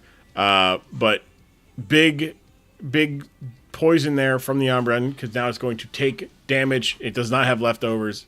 Light Screen. It's got Light Screen, which is actually pretty good against the Rotom here. Mew is going to come out and take a Hydro Pump that misses, actually. So Scrotum. The Rotom will be able to hit some big damage here. Discharge for 19% as a U-turn from Mew. So Mew gets a spike up, the rocks are up, and now Enamorus will come out. And Enamorus is going to take a big Volt Switch. The Lincoln Bark, the Lycanroc will come out. Its sashes are gone, but it doesn't matter. Celorock will take out the Enamorus as Lycanroc Dust gets a knockout. It is 6-4 in favor of the Bangers. Iron Treads comes out, lives the close combat as Lincoln Bork defenses will drop and Earth Power gets a critical hit, but I do not think that matters. And it does die, and it is now 5-4. Scizor, though, has the Choice Scarf, big U-turn, gets the knockout on Iron Treads, who does not have enough health or investment to take that U-turn. As Tiny Tom comes in, takes the spikes and the rocks, as Skeledirge will come out, and Tiny Tom can just click Headlong Rush, as no Enamorus means no ground resist, and Umbreon will fall as well to Tiny Tom. Headlong Rush, though, dropping its defenses in the Life Orb and the Rocky Helmet. Mew does have a chance here. It is faster, goes for close combat, does not get the kill. As Tiny Tom will finish off the New York Cosmic before finishing himself off. As the Bangers representing the British nations. What's taunt? He taunted you. He said, I know Orin's game. That counts as a kill. No, whose kill? It doesn't count as a Mew kill. Are you saying it should count for? You're saying Great Tusk should have 4 kills, including himself. Counts as my kill. Yeah, gotcha. All right. No, that's not how that works. That's not how that works. That's not how that works. It's a death. It's what it is. It's a death. When it's your Pokemon dying, it's a death.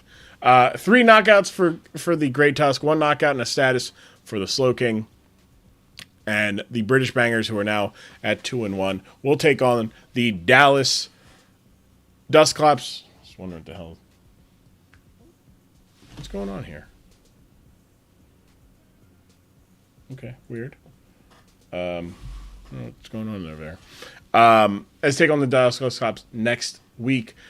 The New York Cosmic got 1 knockout with the Iron Treads, 1 hazard with the Kabalion. They'll be taking on Montana next week, as we saw. Going to need to do a little prep there if you're the New York Cosmic. Overall, good game from Oren there. He prepped very well. He brought the Ice Spinner for Enamorus. Didn't need it, obviously. Rapid Spin would have made it faster than the Enamorus. Actually, it would have gained close. I've done that calc. Min speed, or not min speed, neutral speed, base speed. +1 doesn't get faster than a max speed Enamorus, but it would have been faster because it was not max speed Enamorus. As I'm talking, I'm remembering. It might have been actually, but it wasn't in that one sheet. Good game from New York as well. Found ways to get some kills, but ultimately did not have enough thing. I love the light screen. I love light screen on Umbreon, but just a lot of physical attackers. Reflect might have been a little bit more useful. Stay in.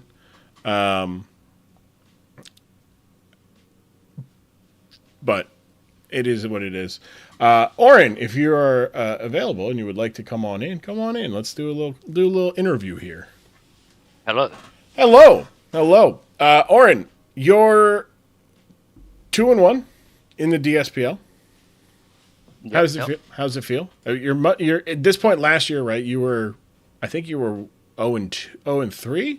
You were 1-2. You got your first win via forfeit. But now 2-1, looking pretty good, feeling pretty good. It's got to feel pretty good, right? It does feel a lot better, knowing that I'm not standing around for about 30 minutes doing stall. Wait. I mean, sorry, I missed stall. Oh, you missed. Is that? Oh, sorry. Yeah. The check hasn't. The check still clears. Okay, good to know. Good to know. Yeah. As long as Big Stall keeps paying you, I don't see a reason why you shouldn't talk about Stall positively, I guess.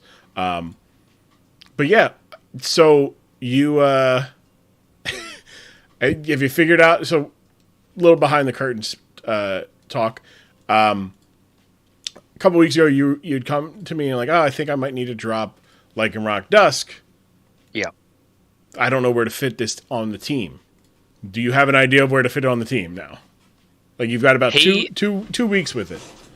He's pretty much a sack Pokemon after he gets 1 or 2 kills, especially if I use close combat. Mm-hmm. Because once I bring him in, he's going to be especially if because a lot of people are throwing down hazards. Right. As soon as I throw in Lycanroc Dusk, it's kind of like, well, I can't really use Sword Stance now, so I pretty much got to sack him because there's no point of me just bringing him out, Accelerock in, then leaving, and just having another Pokemon take a hit. So he's good for flying types. He's very good for flying types, especially since how fast he is. Mm-hmm. And having Accelerock just be there. But I think I know where to put him, but I'm thinking of dropping another Pokemon, but I'm not entirely sure yet. Because I haven't been able to fit him in. Sorry, I think you're along the right track of like, hey, he kind of comes in and gets like 1 or 2 kills. So think about it this way, right? He does a really good job of setting the table, right? Yeah. He's never gonna be. I mean, or he can also clean up. He's never gonna be the chef, right? He's never gonna be the guy that entertains the guest at dinner time. But he's either gonna set the table really well by breaking up some walls and doing really good damage, or he's gonna come in when everything is done and he's gonna clean up the entire table off. because he just hits hard. He's fast. He has one of the best priority moves in Accelerock. His ability of Tough Claws, like every contact move gets 30% stronger. So like close combat is stronger. It's on par. It's not a full stab, but it gets 30% boost. It's like a life orb without the recoil. You know, Psychic Fangs, Iron Head. There's another one that comes to my mind. Crunch. They all get a boost via the thing. I didn't actually mean to bring Firefang. I had it as it's the reason why I had Flamethrower on Slowking. It was for Fortress, and I thought, I wonder how much damage Lycanroc with Firefang would do against max defense Fortress. Surprisingly, it doesn't one-shot him. No, that is a bulky Pokemon. It is a very strong Pokemon. So yeah, I said, screw it. If he has Fortress, I'm leading Slowking, and if he has anything else, I'm just going to lead with Fish, flip turn, and go into what I need to. And look, that's the other thing. You had a lot of momentum this past week, so momentum is good, especially when your opponent's like, "Oh, I'm switching to get in a more advantageous spot," and you're like, "No." Because you didn't even have Chili Reception on Slowking this week, but you could have, and half your team could have had. You had Flip Turn, Volt Switch, U-Turn. Could have had Chili Reception. Lycanroc doesn't get it. Great Dust doesn't get it, but you don't need them. Those four can just chip away and get yourself into a good position. But yeah, another week where once you get the flying resist, once Great Tusk isn't afraid of any not grounded Pokemon, he just clicks Headlong Rush and clears house. Yep. My biggest issue in scrims and mocks was Umbreon. Really? Well, yeah. I mean, it did look pretty good against you. It was the Poison Terror. Because when Kyun was throwing out Umbreon, I'd be like, okay, he's Dark type. I'm going to Body Press. Oh wait, he's Poison type now. Now I'm locked into something. Oh, he's just going to Toxic me, Protect, Healing, Wish, and I'm just like, I hate it so much, and I can't use Slowking against him. If I bring in Sizzle, Lycanroc, anything like that, it's just foul play. Foul play gets Slowking gets messed up by foul play, and I'm just there like, great. So that's the reason why I bought Fish. Yeah, final game. So I was literally just going to be like, I need to chip it down just so it's below 344 health, and any type of regen isn't there, so that I can just fish it. Right. Very, very. It's a good idea. I like that tech. It's a really good tech. Now hearing the reason behind it makes it even more like, wow, that's really good stuff. I like that. Deal with stall in your own way. But next week you have a chance to go 3-1 and make good on the end of the season. Which really, when you think about it, like you've only lost in the last like 10 battles that you've had. You've lost twice, which is pretty good, pretty damn good. You had a 7-game winning streak going into the semifinals of the playoffs last season. You lost. You're 2-1 now. You're doing pretty goddamn good. Next week, your opponent is you're facing the Dallas Dust Club, so you're facing another new general manager. Having seen their team, they're very much like the anti-Season 1 Orin team, where it's a lot of offense. It's almost exclusively offense, except they also have a Slowking. How are you feeling about your matchup for next week? It's going to be difficult. It's going to be a lot of scrimming and a lot of pain. A lot of 1,000-yard stares, just staring at whatever John or Kyun can do to create stall in that team. I don't know if he can. I don't. I mean, he might be able to create stall, but if he's creating stall out of that team, doing a disservice in those mocks. I mean, he's getting you ready for a very alternative thing, but doxed. Wait a second, you're telling me that it. Now, if only we could figure out what the last name is, because the first name is so goddamn common. His name's John Smith. John Smith? Oh my God, doxed. The most common name, the second most common name. Oh my God.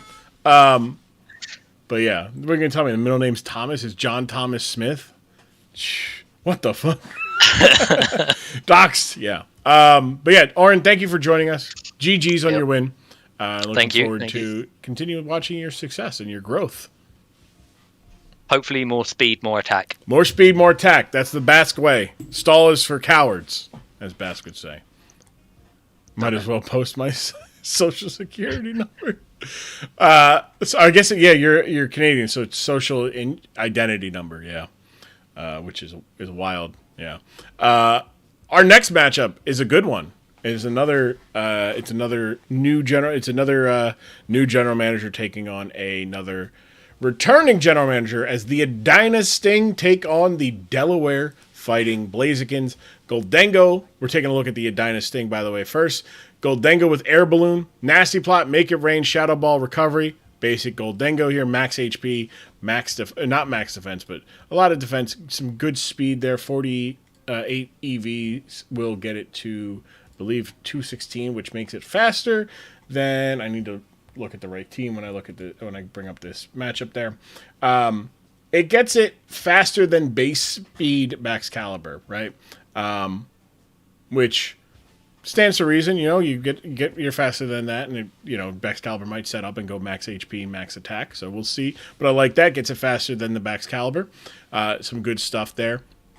Make It Rain, Nasty Plot combo is great. Shadow Ball is great. Also, I think the type is not bad. As the Pokemon that are weak to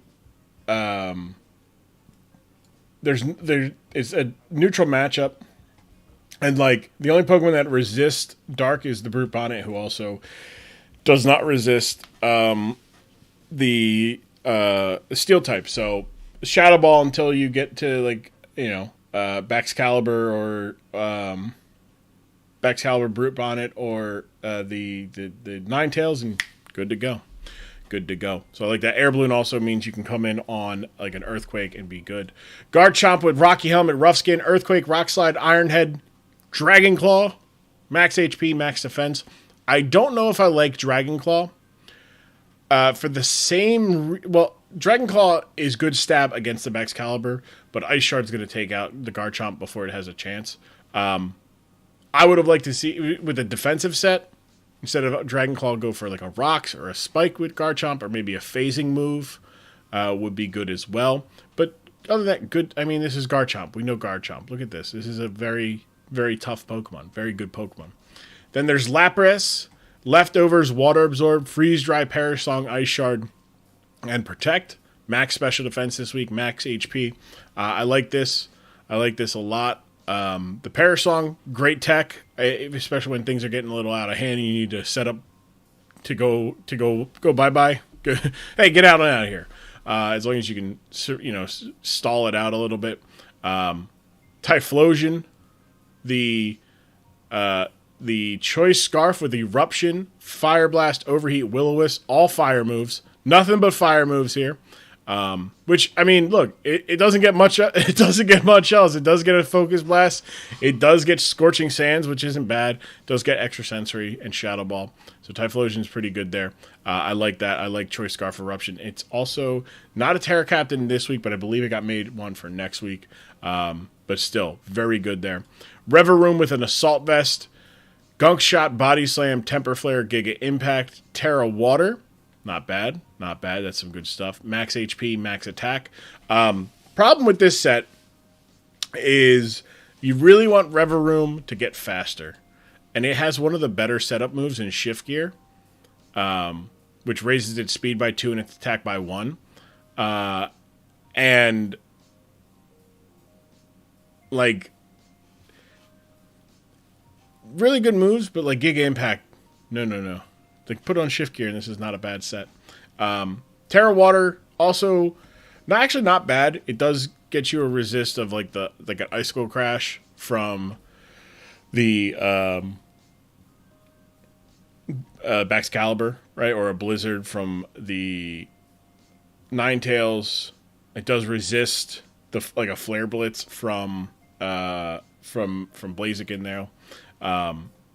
Not bad. And then Indeedee with the Expert Belt. This is the Indeedee male, so it's a little bit faster. Fake Out, Expanding Force. Okay. I don't know if Pro Scream's here, right? But this is a fallacy I learned the hard way. These don't work together.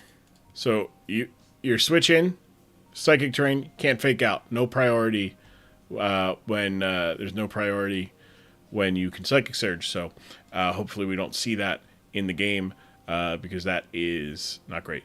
Trick Room's fine, especially like looking at this. Not a lot of no speed investment other than Goldengo. So this is not a bad lead with Trick Room, right? And then you can start just clicking Expanding Force for really tough damage.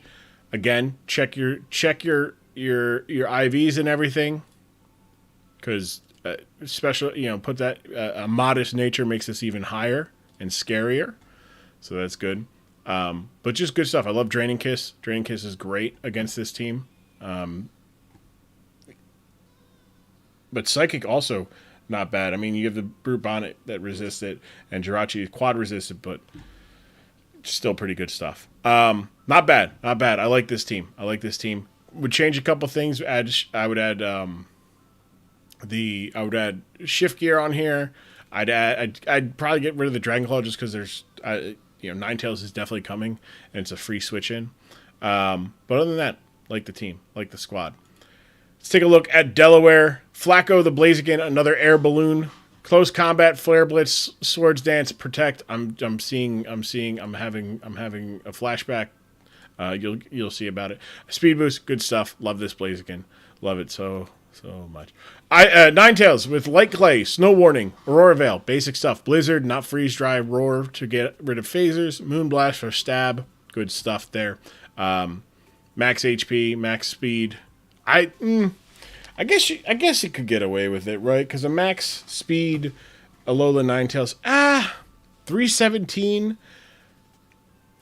Iron Jugulus is like that gets risky. It gets risky because then Typhlosion can outspeed you and get you with a just a base max speed. Typhlosion can outspeed you. But yeah, I mean, if you're not afraid of that, you're not afraid of it.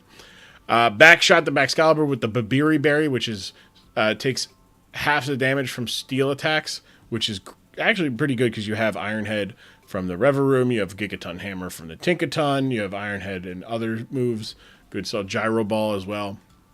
Unfortunately for Pro Scream, there's some speed investment, so the Baxcalibur is going to be faster than a max speed Lapras, which is good for the Ice Shard, Dragon Dance, Glaive Rush, and Earthquake. Thermal Exchange, signature ability, no reason not to. I guess if you want to go with a more bulkier one, you do have Alola Ninetales. You get back a 16th of his health each turn. So with the bulk, you just invest in some bulk and get going. Not bad. Sandy Shocks. We've seen Sandy Shocks for 2 weeks now do one thing and one thing only. Get up rocks and die. So maybe we'll see that again. Maybe not. Stealth Rock, Thunderbolt, Thunder Wave, and Earth Power. Good play there. Jirachi with the Choice Scarf, Body Slam, Iron Head, Drain Punch, and U-Turn with Serene Grace. So that is going to be a 60% chance to paralyze and a 60% chance to flinch. Some good stuff there. Max attack, max HP. And then Hentai, the Tentacruel with heavy duty boots, Rapid Spin, Flip Turn, Haze, and Knockoff. So some good anti setup here. With Roar, with Ninetales, some Haze from Tentacruel, and some setup of his own here with Flacco the Blaziken and Baxcalibur. And then get the rocks up, chip away, and then Jirachi comes in just in case things go sideways, and just click Iron Head for 60% chance to flinch there. When I was talking about this is what I was talking about. You're going to run Choice Scarf, 244, that gets you to 366, which makes you faster than the Zebstrika. You're good to go. So that's that. Also, I forgot to talk about the prediction from the community. Aquajet goes burr. What league lets Blaziken have speed boost? Leagues that properly put it in the speed in the cost tier that it's supposed to be in. Okay, that's what I'll say. It's fine if you make it be super high. Where are we at? Predictions. So last one we had British taking that. By the way, community is right again there. Delaware. Lot of votes for Delaware, not many votes for the Edina Sting. Let's take a look here. On the top of your screen is the Delaware fighting Blazikens. On the bottom is the Edina Sting, and here we go. Pro Scream and Hob going on it. We're leading with the Garchomp against the Sandy Shocks. So Garchomp does have the advantage here, type-wise. Stealth Rocks goes up. Earthquake comes out. Sandy Shock does not die. Wow. Okay. Surely would have saw death incoming, but the Blaziken is going to get the earth. It's going to be able to come in on the air balloon as the earthquake misses. Typhlosion comes in, and Protect will fail. Typhlosion, though, doesn't necessarily have enough here. It's getting scared. Could have chipped away. Air balloon versus air balloon.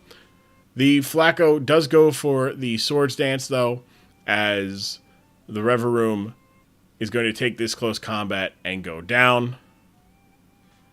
That balloon got popped. That sad balloon. That's a sad balloon. That's balloon pop. By the way, Flacco still has his balloon. Lappers comes out, takes 25 to the rocks. Close combat will finish it off, so the Blaziken will be at +2 attack, +3 speed, plus 4 speed. Donphan not rocking the heavy duty boots, unfortunately. So the sturdy was broken, but did not need it. As Rapid Spin will pop the balloon. As Donphan is going to get +1 speed, but that is going to swap out to Goldango. Goldango forcing the close combat, but good for there. Unfortunately, though, Flacco's got the Flare Blitz. Will take out Cinnamon, though, as Cinnamon will cause a lot of recoil damage there. As Garchomp's going to come out, and Garchomp's going to bait in another attack there. Garchomp lives the hit, and between Rocky Helmet and Rough Skin does get the kill, avoiding the 6-0.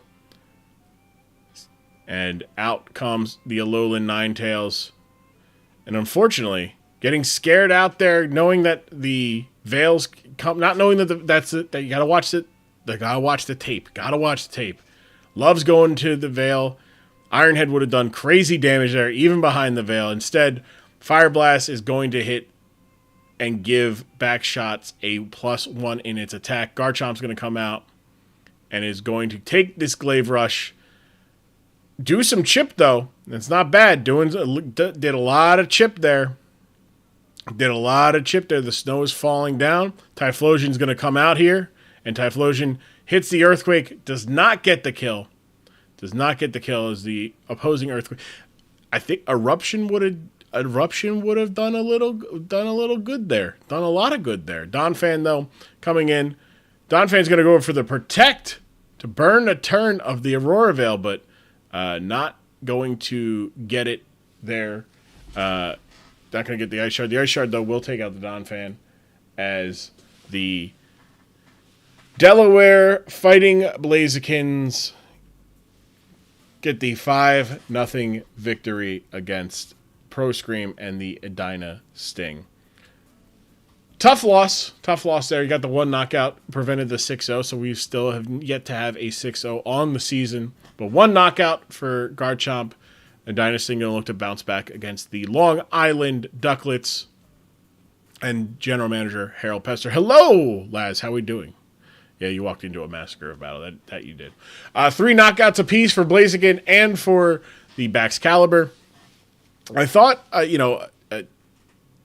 did the right thing. Pro Screen did the right thing, sacking to avoid, once you get to a certain point, you got to minimize damage as best you can. And you don't want to lose 6-0. Speaking from experience, the Rough Skin and the Rocky Helmet doing a good chip. The recoil for Flare Blitz, good stuff. But tough loss.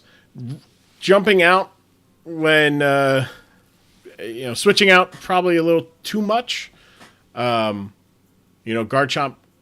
There's no harm in clicking Ironhead against the thing. And if it was max speed Garchomp, it kills it takes out the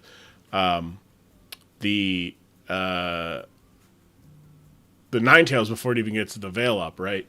Going for Earthquake instead of the Eruption. I think Eruption would do enough there. Tough, but Delaware's going to take on the Pig's Eye next week, so that'll be a fun matchup between between Hob and Didact. Don't have either of those general managers here. They're probably watching the big game, but a good match, a good solid match. We're cruising through this week.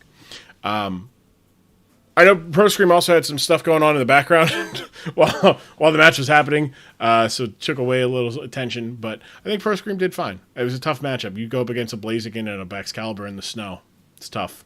The Tentacruel as well could have been kind of scary against that team. But now, okay, there we go. I would have played that differently, but the family stuff. Yeah. Got my one kill. I'm happy. Exactly. All you need to do sometimes is to make sure you don't lose 6-0, right? That could be the difference, right? That could be the difference come playoff time for you. Let's take a look here at the at our next matchup here. I want this team, and I want this team. But I want this first. And I want this team. All right, nice. Okay, let's take a look at these teams. Okay, all right. Not to mention there's a big difference. Yes, right. Especially when you're thinking about to get 6-0 and you take the 5, you're like, I'll take that. Our next matchup, the Bloodline going at it. Sacramento, Arizona. We're going to take a look here at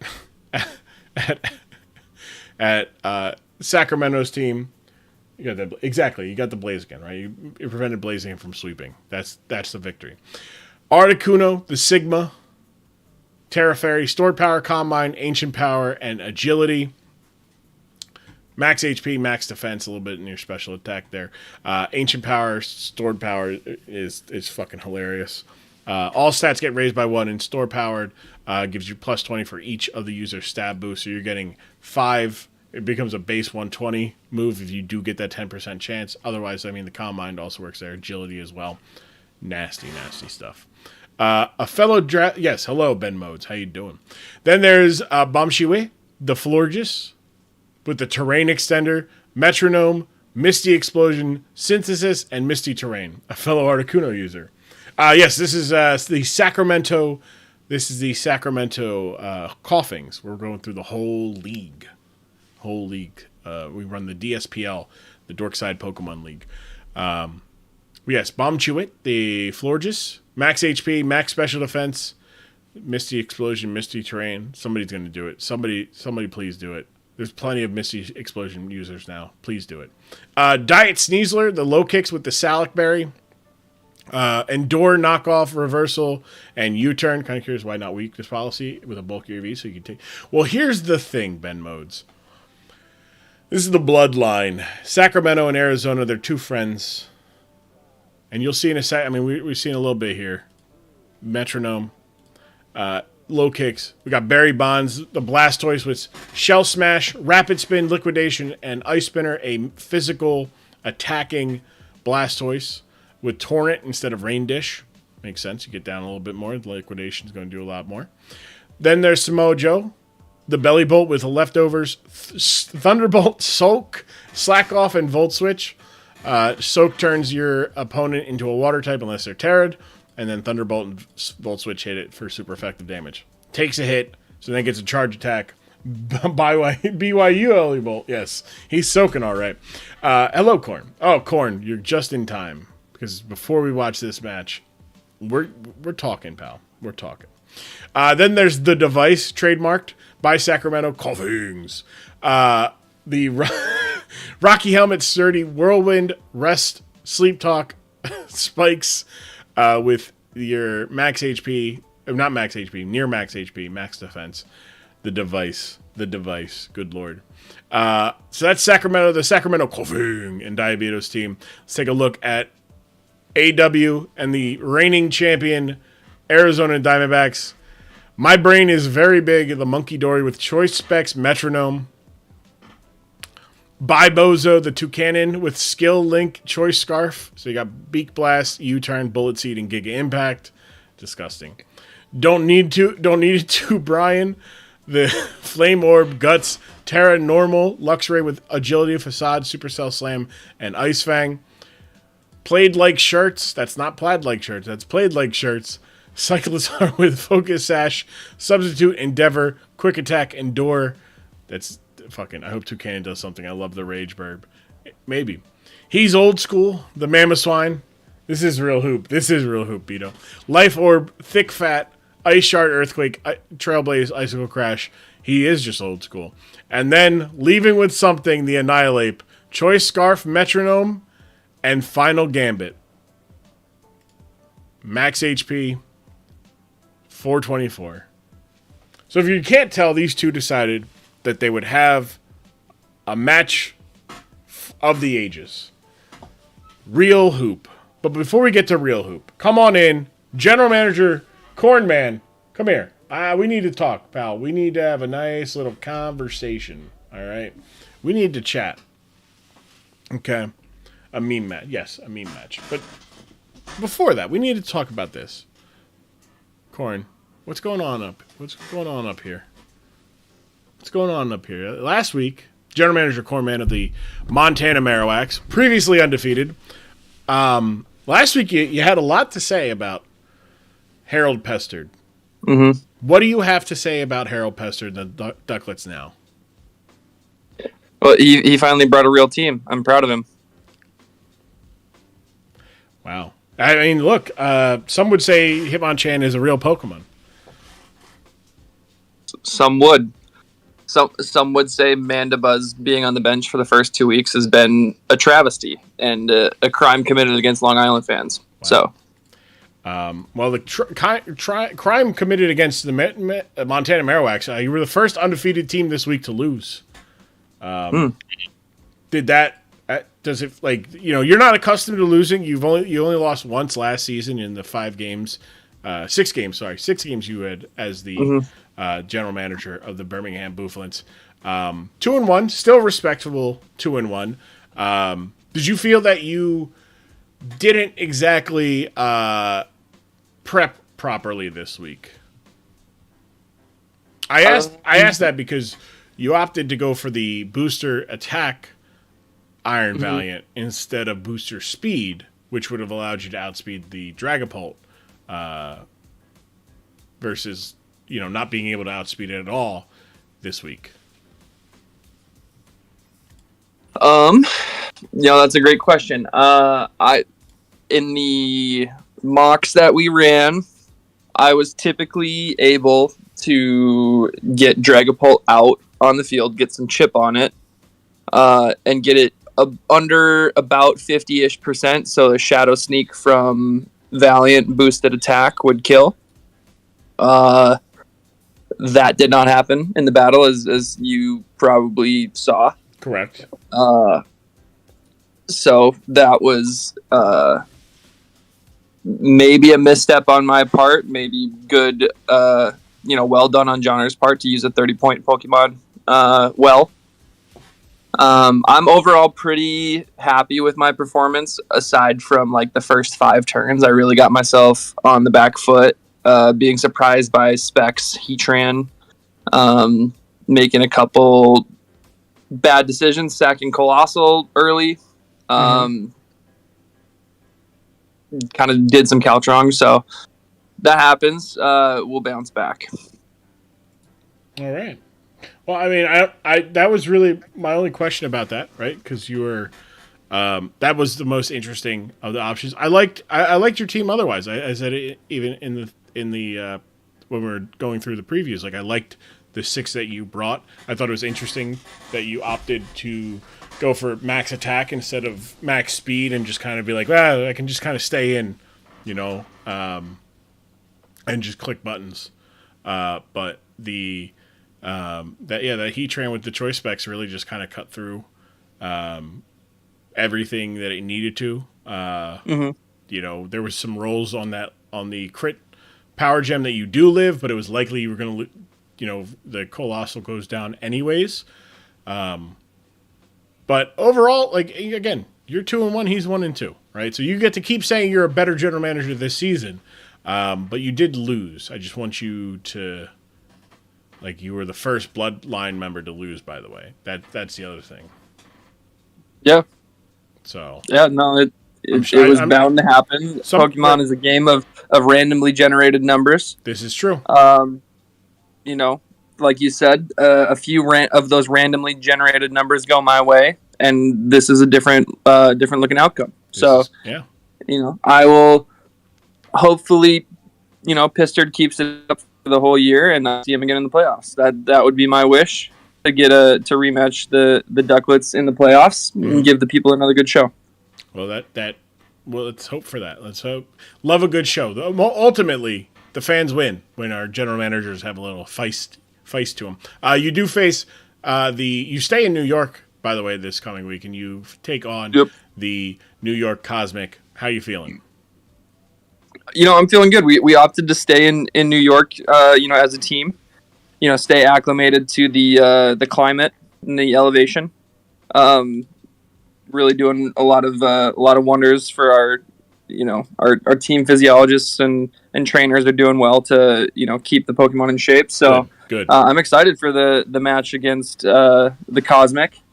I've been working hard. The guys have been doing some extra stadium stairs.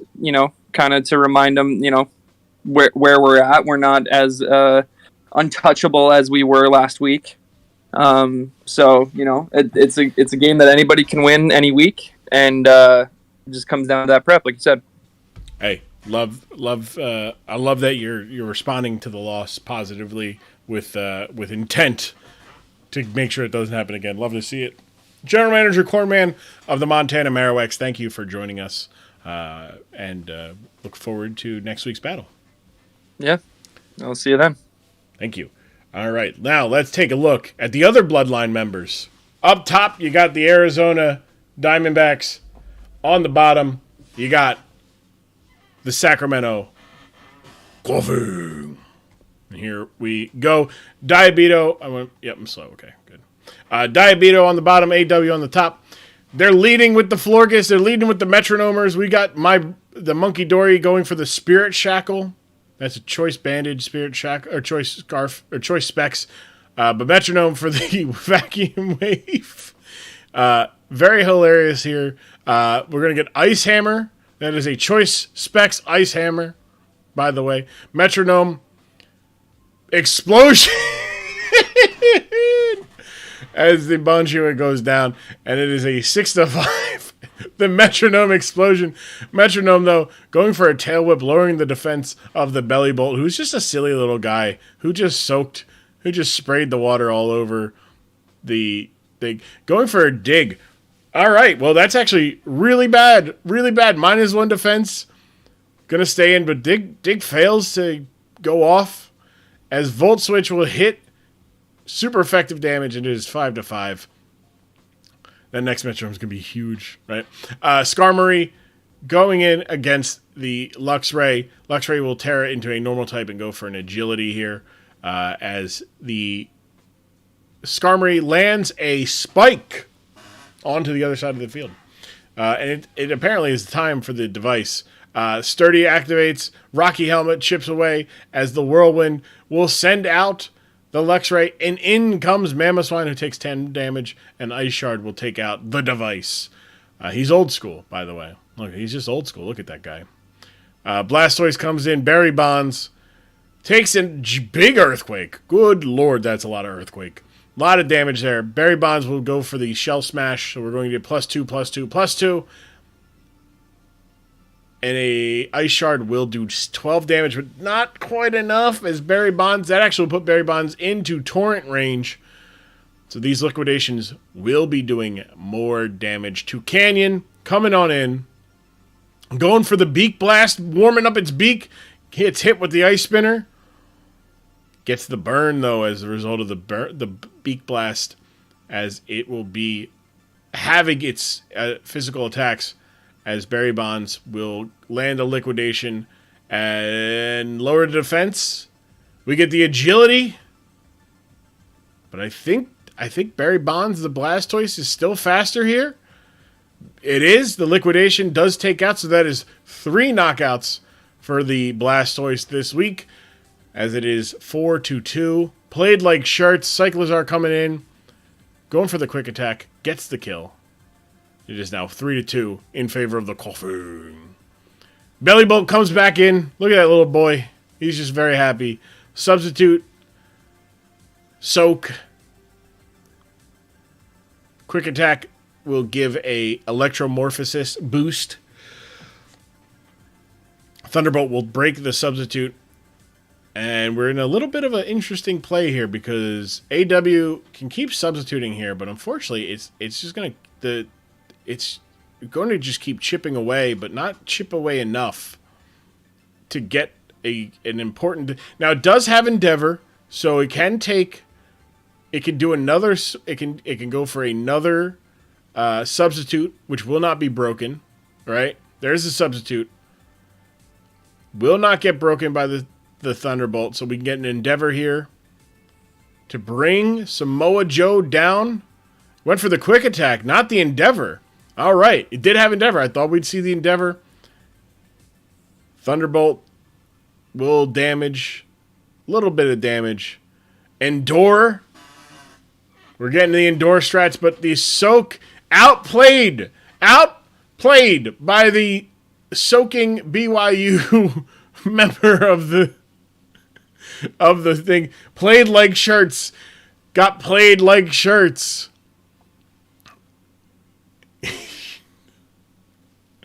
As the Diet Sneasler comes out here and we'll be able to...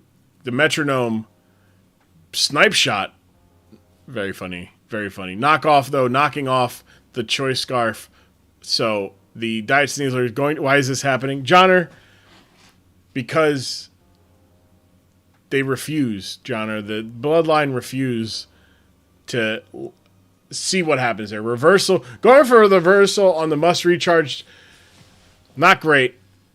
Knockoff. Could have got the knockoff kill here. They aren't made, aren't they? They aren't mad. They aren't. Yeah, they aren't mad. They aren't mad that they're not the premium match. That's right. They're not mad. Don't write that down. Bellybolt will come in, and Bellybolt will get taken out with a final gambit. So we do get a final gambit kill this week. As the Sacramento, leaving here with something very funny. As the Sacramento Coughings will get the 1-0. Right, just proving that we were right to not put them in the main event this week. Proving, right? You're right, Kyun. You're absolutely right. Proving that they didn't deserve it. 3 knockouts from the Blastoise. My son, the Bellybolt Diabeto's son, 2 knockouts. They're going to take on the Twin City Thick Boys, who are 3-0. So it's a battle of 3-0s again.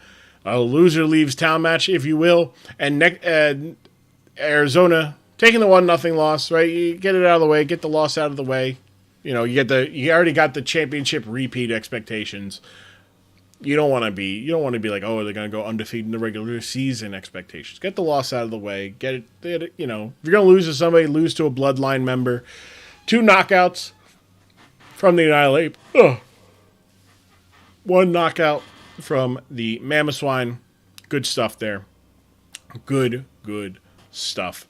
Damn, where was that narrative for me? Because you talked shit, Corn. If you didn't talk shit, you wouldn't get that. You'd get that narrative. Also, you're not the defending champion, so you don't get that. You don't get the benefit of the doubt. All right. You don't get the benefit of the doubt, bud. Giving you content and being punished. It's called content, pal. Buddy, I'm doing content. I'll do whatever narrative behooves of me as the contenter. You're the content. I'm the contenter. Being punished. My agent will be in touch. Fair. Understandable. But yes, we do have the winning general manager here, Diabeto. If Diabeto would like to come on in and talk about the real hoop we just saw. If not, understandable. But 5 knockouts from Thick Boys. Diabeto, yes, welcome. Congrats on your win. Let me talk to you, man. Let me talk to you, man. This is... Yeah. That was some special shit.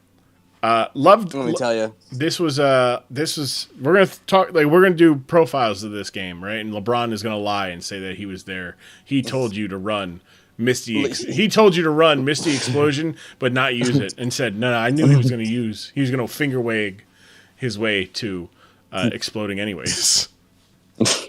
Listen, man, it was me, it was LeBron, and it was The Rock, and they told me physical Blastoise, and you can't go against them. No, you can't. You can't. Now, the most disappointing thing in the match was only a half-assed metronome battle. Should have been 100%. Well, see, that's the thing. They both were like, if it's just metronome for 6v6 metronome, it's not good, right? So I appreciate them. Also, we each only had like 2 things that learn metronome. Listen, the idea was floated. All right, we tried. Is true. All of the bullshit was considered. That is true. Annihilate learning it is hilarious because it's a ghost type, as always. Yeah, you're 3-0. How does it feel? Feels good. I mean, kind of came in. I talked a big game in the bullshit department. So, I mean, once we kind of, we agreed to this because, like, you know what? Hey, we're probably gonna face each other in the playoffs. Who knows? Let's just have some fun and we'll put on a show. So I hear the chirps that this was protesting for being in the mid card, but I mean, belly bolt is Shawn Michaels. Let me just tell you, okay? He stole the fucking show. All right. That he did. Okay? So it's not about the talent out there. It's the entertainment provided. That's true. And that is true. I don't know if we'll find a better battle all year. I'm just saying. Also, like, you guys weren't even like, it wasn't like you guys were in the mid. You guys are semi-main. You're the semi-main. So yeah. I never got that narrative. The protest narrative. That's what they're saying. I don't know who's saying it, but they're saying it. But yeah, so next week you take on Osh and the Twin City Thick Boys, who are also undefeated and also capable of having some of the greatest bullshit of all time. Do you have anything planned? Is there anything you're ready to unleash? This is even more so now. I've had this matchup circled for a minute. Mm-hmm. So, it's a big, thick team. Kind of scary. Damn. And I'm really looking forward to it. And I know, listen, it's I got to prep for him, but he's got to prep for me. So this is going to be fun. And we just saw you can bring that bullshit with the best of them. But thank you, Diabeto, for joining us. Congrats on your win, 3-0, and can't wait for next week's match. All right. So let us look at our main event, our premium matchup. It is the undefeated Minnesota Lycanrocs taking on the undefeated Indianapolis. What happened to the music? What happened to the music, dude? Oh, okay. I was like, what happened to the music? Taking on the undefeated Indianapolis Ignition. We'll take a look here at the Basque-led Minnesota Lycanrocs. We've got Raging Bolt, Minute Bolt, the Raging Bolt with Ancient Power, Weather Ball, Draco Meteor, and Thunderclap. Thunderclap again. If you're running max speed, just run Thunderbolt. Also, this is one, okay. But it's fine. It's fine, right? We got the Weather Ball, Ancient Power, good stuff. Girorio Moon, the Roaring Moon, Earthquake, Dragon Dance, Dragon Claw, Substitute. Similar to the Garchomp feedback I had given. You're dealing with the Primarine on the other side. That Dragon Claw is, unless you can force a Terra out of the Fairy type, which if you can, great. But other than that, that's a little tough there. There's also the Whimsicott as well. But good set here. Getting the speed boost. I feel like, speed boost is good this week because of the matchup against the Weavile. Forces it to go for a much weaker Ice Shard instead of like a triple axle. Then there's Torkoal, the Heat with a Heat Rock. We're getting physical Torkoal again. Nothing different this week. We've got Gengar Leon. Gengar Leon. That's great. The Pechaberry Trick, Destiny Bond, Dazzling Gleam, Icy Wind, Cursed Body. Okay. Okay. Not max speed. A lot of speed there. Is that? That's not faster than a max. What is a faster than? That is, okay.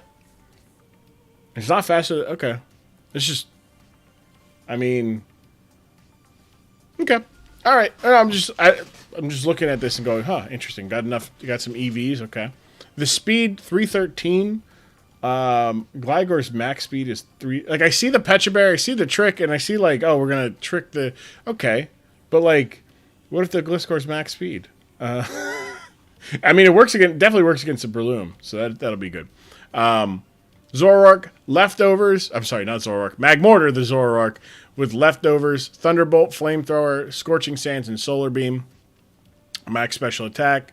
Good speed there. That speed will make it faster than everything that it can outspeed, which is good.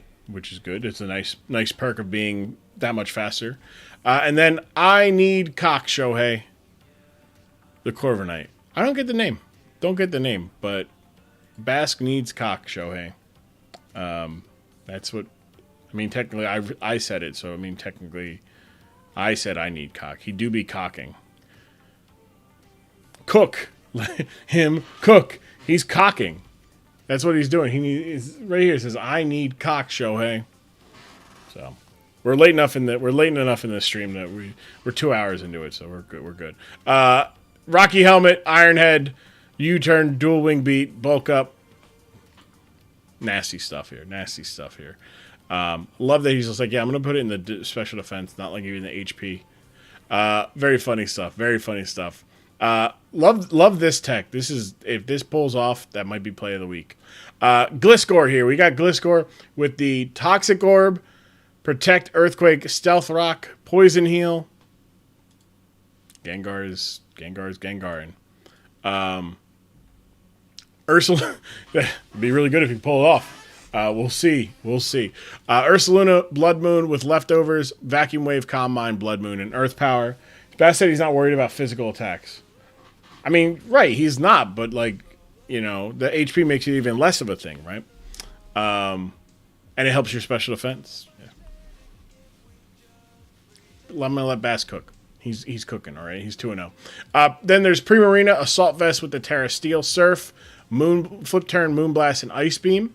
Okay, good stuff there. Iron Hands with the Assault Vest, Fake Out, Supercell Slam, Drain Punch, and Earthquake. Max attack, max HP. So basically, very similar Pokemon in that they are max, near max HP. And some investment into the special defense, but the respective stab, which is good. Look at that. That's really good stuff. Volcarona, Heavy Duty Boots, Fiery Dance, Quiver Dance, Morning Sun, and Bug Buzz. Really good stuff. We saw Volcarona in the sun last season thrive for San Antonio. Love to see this bring. Fiery Dance is going to do a lot of damage and gives it a +1, plus Quiver Dance. And then Weavile with the Heavy Duty Boots, Triple Axle, Ice Shard, Swords Dance, and Knock Off. Max speed, max attack, so it will be able to outspeed a non-proto boosted Roaring Moon. And the community, Burge. The community, by the way, I forgot to do the other one. The community backed Arizona. So that was actually the first loss. And the community is split down the middle for Minnesota and Indianapolis. So we are ready to go here in our premium match of the night. On the bottom here is Minnesota. On the top is Indianapolis. The two undefeated teams going at it in the premium matchup. We're leading Gengar against Gliscor. We're getting the Protect from Gliscor to proc the Toxic Orb and the Trick from the Gengar to get rid of the Toxic, plus the Toxic Orb doesn't proc on the Gengar. The Gliscor is cured. Live the Earthquake. We're getting a Destiny Bond. No rocks up. The Gliscor is gone. The Gliscor goes down with the Gengar. It is 5-5. He did it, folks. Can we get... Look, Minute Bolt coming out. This is a good matchup, except for the fact... Oh, the crit almost got... Moonblast is going to...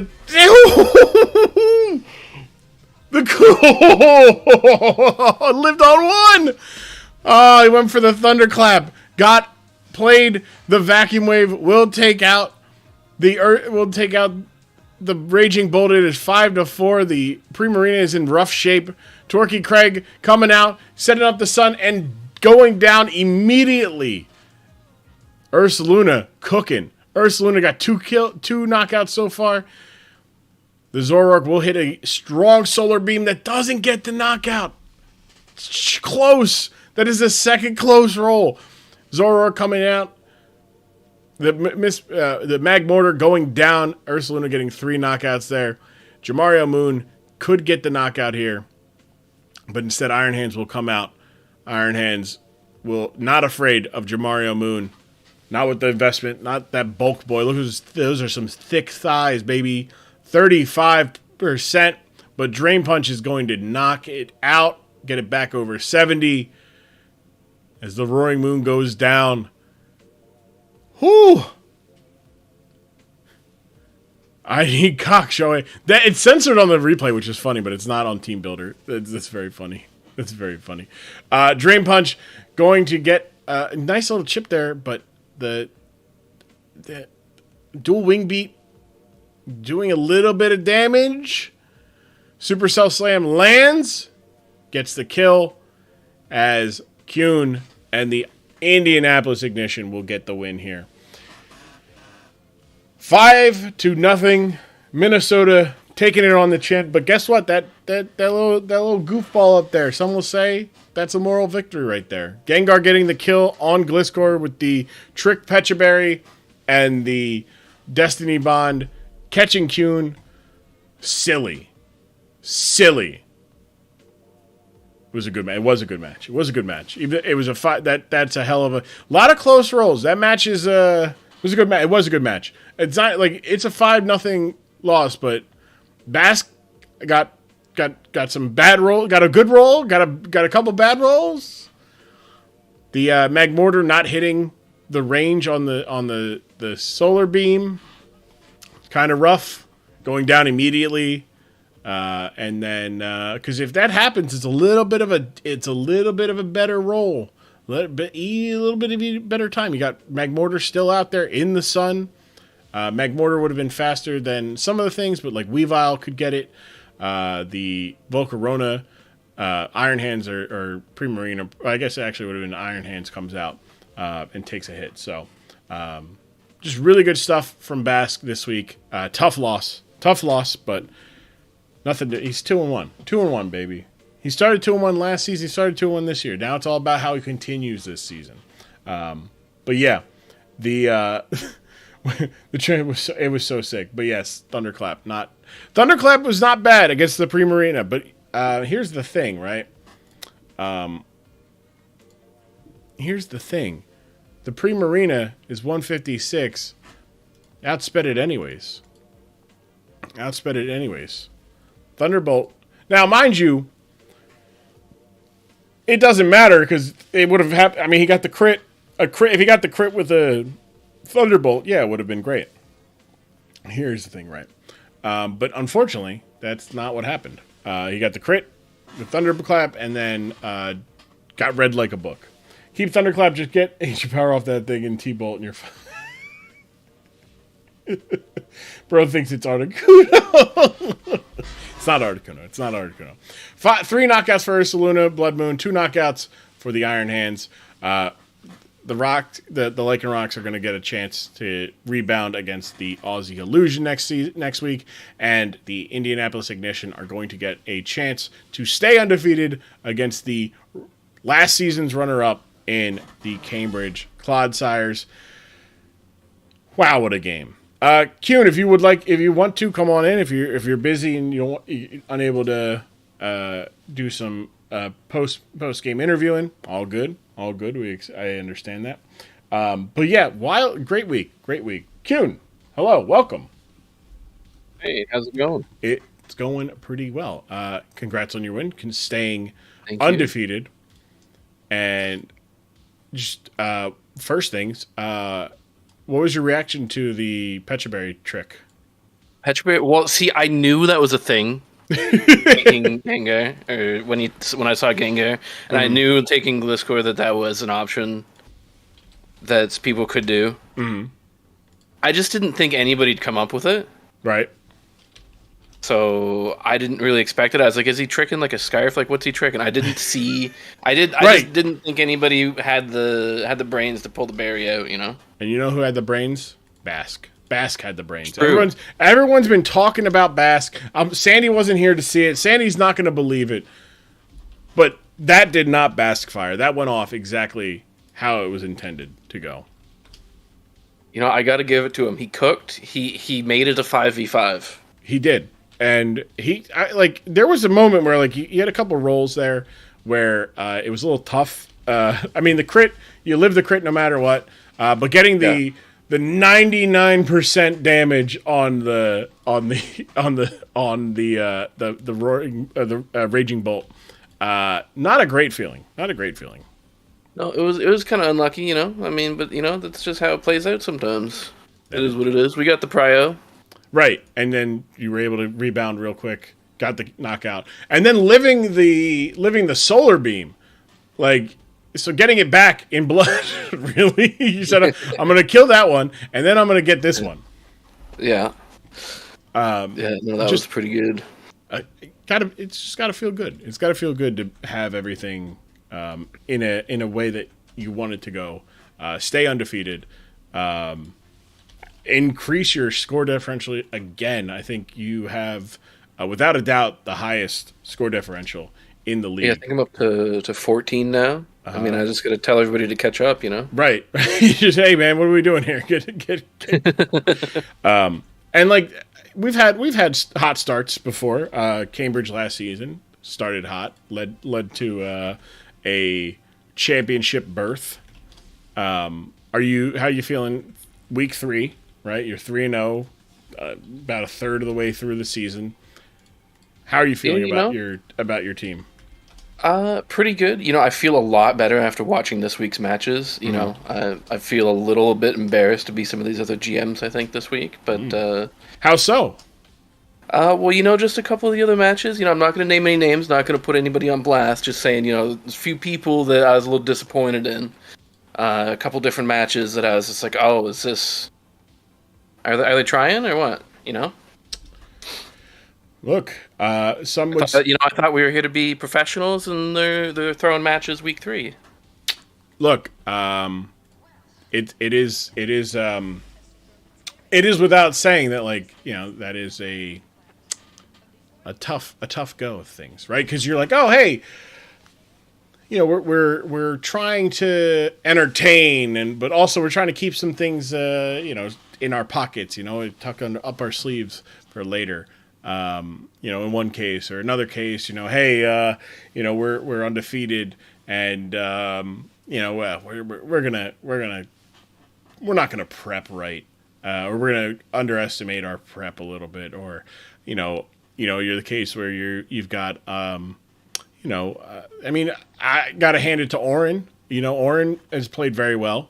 Your protege, somewhat, or I guess technically you're his protege, even though you did all the help with the coaching, because you're from under his tree, I think. Yeah. So technically, but I what I'm saying is you guys worked together very well last season, and he's continuing the success. He's a self-made at this point. It's not just you helping him be his coach. You know, Oren's got it. He's got the knack for it. You know, yeah, he's getting there. He's definitely a lot better than season 1, I'd say. You know, he's making a lot better choices with his team. Some of our mocks a little bit interesting, but you know, we get there in the end. It is kind of fascinating, right? Because you, like I said, you do come from that tree of his, technically speaking. But what really stands out is like the fact that he, like, we really need to talk about you here, but I want to talk a little bit about him in that, like, he's one of the better general managers in like the last 10 weeks of the DSPL. Like I think he's 8-2. Yeah. He's been doing pretty good. Pretty good. That's pretty good. Are you hopeful that you guys will have because I don't know if you guys play each other this season. No, we don't. I looked at that because I was really hoping for that week to come in. I really wanted to rub that in on him, but You have to make it the playoffs to get that. I was gonna say. So, are you hopeful that the two of you can make the playoffs? It is 8 people. It is 8 teams right now. I think he's in the lower 4. He's in the eliminator seeds. You're in a seeding match seed in the top 4. Are you hopeful that you know the two of you guys can work together to get yourselves into the playoffs? I mean, the more people I can bring into the playoffs, I know I can beat, the better for me. All right. Well, that's some big words. That's some big words. All right. I was sitting there. I was like, wait. Okay. All right. Wow. All right. Love the confidence. Love the confidence. Next week, you take on the reigning regular season champion, Cambridge Clodsires. How have you taken a look at that matchup yet? Have you? I have. How are you feeling? I've studied. Pretty good. I think I have a few things up my sleeve. I've really sort of dug in. He did play through season 1. I've sort of learned as much as I can about how he plays because I think he might be the first real opponent that I've had this season. Ooh, I like the confidence. I like the confidence. Good confidence is always good. It makes for good content. Yeah, that's. I'm excited for you going forward. You're 3-0, 14, only general manager with double digits difference. Looking forward to your match next week against Cambridge. Yeah, I'm sure it'll be an interesting match. It will be. I'm trying. Take it easy. Thank you, Kyun, and we will see you next week. Thank you. I'm trying, Jennifer. So let's take a look here at where our standings are at the end of week 3. We've got your top 4 seeds: Indianapolis, Twin City, Sacramento, and Arizona. All of them are your seeding matches against. Remember, the top 4 seeds will play against each other to determine who will get a bye into the semifinals, as the bottom 4 of the top 8, so 5 through 8, will be in the eliminator matches, and we'll see who plays the losers of the seeding matches. It is a complex, fucked up, wild format, but I like it, and with 16 teams, we can pull it off just fine. Indianapolis with your 14 differential, crazy. That is literally winning by 5 almost every week. Twin City at 7, Sacramento at 7, Arizona at 7 as well, which gets them the tiebreak over Delaware to skirt in. Twin City having a slightly better strength of opponent than Sacramento. Delaware, Montana, British, and Minnesota will be your 5 through 8, all at 2-1.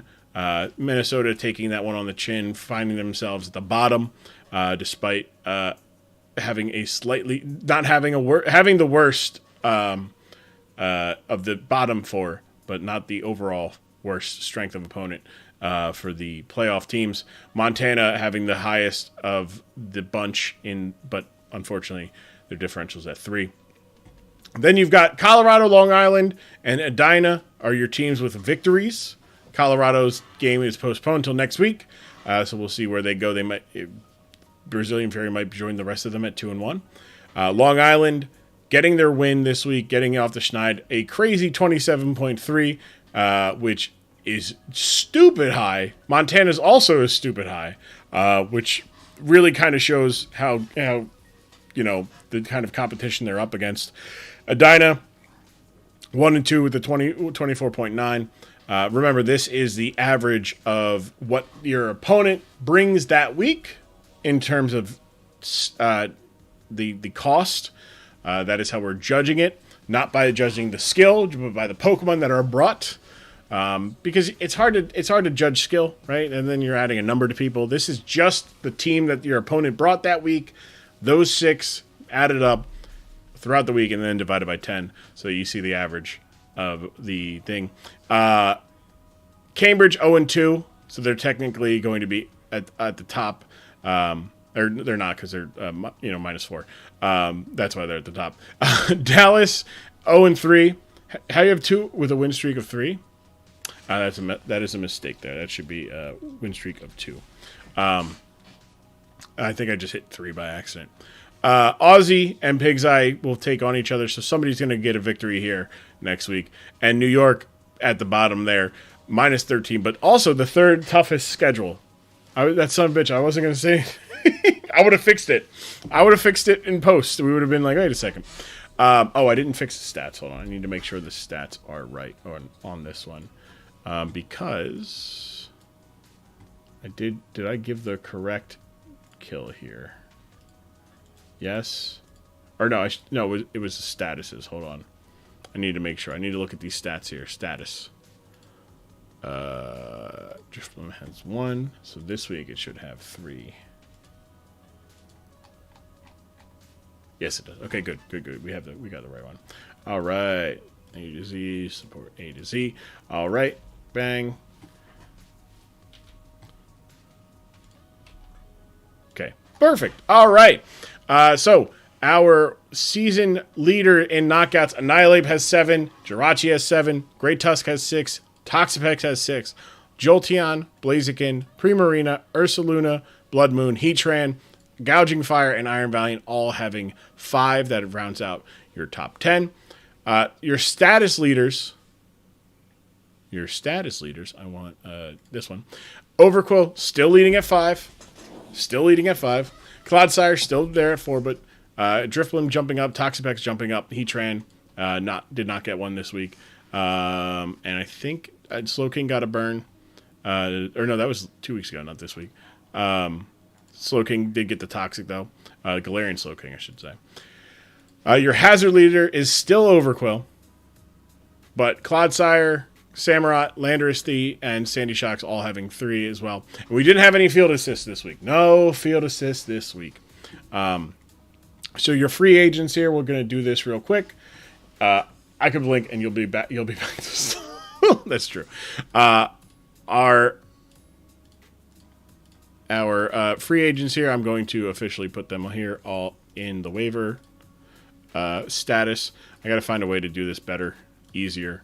I need to just make a note or something and a formula or something so I can make it so that they're not. I don't have to do this every time. It's not so bad. It's bad here because there's so many Pokemon that have been taken in these spots that I don't want to accidentally click a bunch of other ones.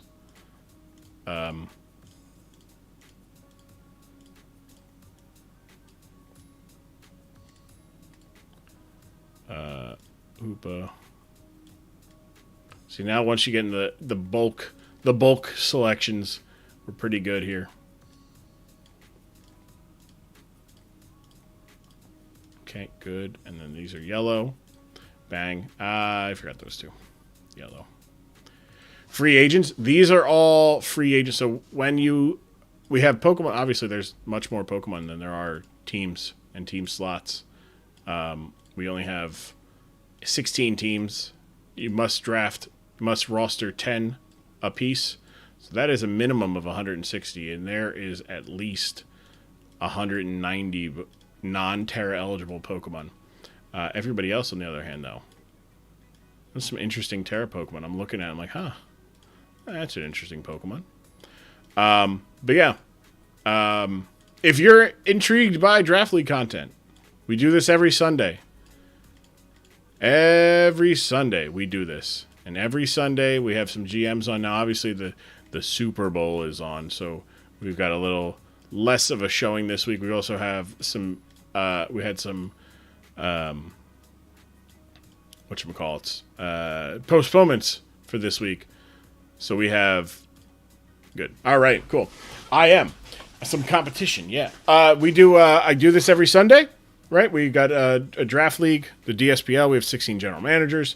I also have YouTube videos. I'm in 2 leagues. The Charizard Premier League is in week 7. Week 6 just went up on YouTube. You go watch that. Week 7 comes out next Saturday.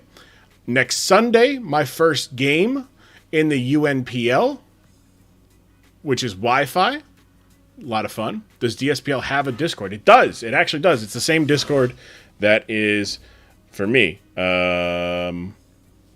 Bam. There we go. It should just go right there. Discord.grum.tv. Takes you to Discord. Join up there. You can hang out. It's part of the community. And at the bottom, the DSPL Discord, grum.discord, or discord.grum.tv will take you to the DSPL section. Or what should took you to the Discord where the DSPL hangs out there. But I also have other content there. Do some Showdown stuff as well.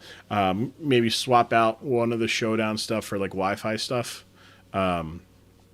Just because I think they're a little bit easier to, I play once and it's like 25 minutes versus play like 6 games for the. But I do like random battles, so we're gonna keep that. And I do like the builder, so I think I might end up replacing the VGC format ones, and just kind of float some some Wi-Fi battle stuff, hopefully in the coming weeks. So a couple of our top free agents here. Tornadus Therian is a lot like these ones are a little bit harder. Actually, there was some changes. Hold on, did I make the changes on this sheet? I did. I did, but I have to do it all over again. Son of a bitch. All right, I'm just going to do this. So, did I put... Well, actually, give me this. Let's see here. Transactions. There we go. All right. So, what some of the transactions we had made. We'll do this live for week 4. Let me put it on here, and then I'll just copy this, right? So Clefairy is gone for the Twin City. I did put it there. Okay, so Twin City gets dropped Clefairy, picked up Avalugg, so Clefairy, Avalugg. There's that. Then I need Delaware dropped Tatsugiri and picked up Levani. So Tatsugiri is now on waivers and Levani is not. So that goes there and that goes there. Delaware. Perfect. We could just do this and we do Levani 5 free agency. Bam. Perfect. Then I've got Long Island dropping Superior and Spite Ops. Pikachu does come here. And then they added Hisuian Lilligant for 15. And that keeps them there. Good. Also added... I'll do the Terror Captains after this, because I have to go through each team individually. Be like, okay. Pig's Eye made some things for this, which should be noted. I'm going to do this. Where's Pig's Eye? Where am I looking for Pig's Eye? I need to do this, right? So I need to do this. Let's get the...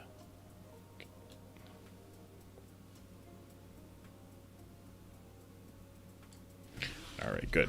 And I'm going to post this into the Aussie team, or Aussie thing. Be like, hey, look, this is the team you're preparing for. He made some adjustments for week 3, which, by the way, here I'll also post it in yours Didex so that you 100% can remember the team that you have for week 3 matchup. Right, where's transactions? Because Pig's Eye dropped Iron Leaves, dropped Raikou, and dropped Samurott. And some will say, oh my god, not those ones. And I'll say, it's okay. And then added Earthworm, who is 7 points. Thunderous, who is 16 points. And added Trevenant. Trev. It's there we go. There we go. I was like, wait, something's not right there. Bam. So should have... Yep, that works. Good. And then these are free agents. Nobody, fuck, give me this. Bam. Perfect. Okay, and then Dallas Dusclops dropped Terrakion and Glaceon.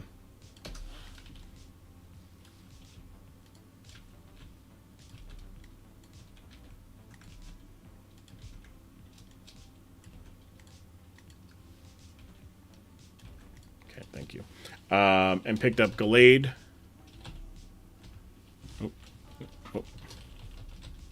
Gallade's yeah too.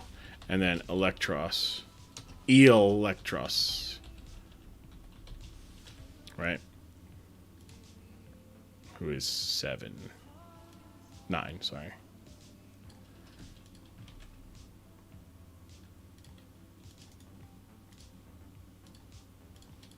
Or who is 9. Yep, good. Okay. So I think we're good there, right? I think we're good. And then I can just go in here and go you, pop. I gotta go and do Trevenant. Trevenant's 6, not 7. Trevenant is 6, not 7. Orthworm is 7. I need to go fix that. So that's 6. Who else? Oh, Glaceon got dropped. So we'll go fix Glaceon here. Oh, I did it. I did the thing where I was doing it over here. So I need to go put it in my. I need to put it in my commish one so I remember. Because I didn't put it over here, so I need to. We've got you.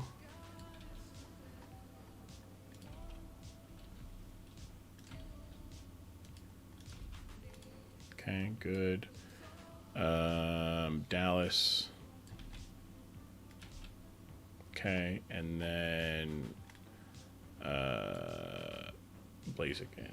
Or fighting Blazikens. Perfect. Alright, I think we're good there. Okay, and then I do this. And then should have everything. Okay, good. Good. Alright. Alright. Let's bring this back here. You do all this by hand? Yes, Void, I do it all by hand. Now you know how sick of an individual I am. Because there are sheets that do this automatically, but I hate the format. I hate that, like, the draft is also the roster. Like, I like the draft board. Like, I like that we can go back and see who got drafted where. I like that. Other leagues don't have that. I hate that. I hate that you can't see who drafted what where. You know, you just see, like, oh, hey, I picked up, I picked up Clodsire, right? And it's like, all right, well, it might be on the bottom of your roster, right? But you can see that Clodsire was once drafted. I like that personally, personal taste.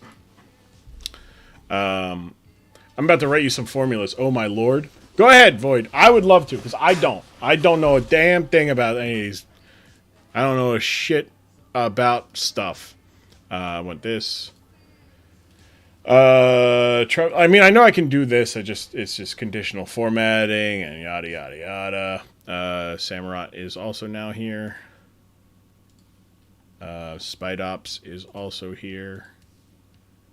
And Avalug's already done. Okay, so I go to the double digits now because Superior got dropped. So Superior is here.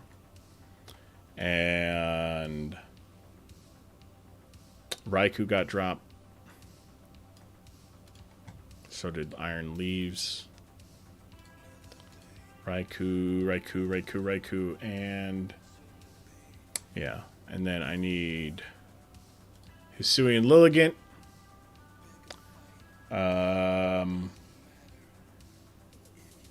And Thundurus. Thundurus Incarnate. So I need that to be.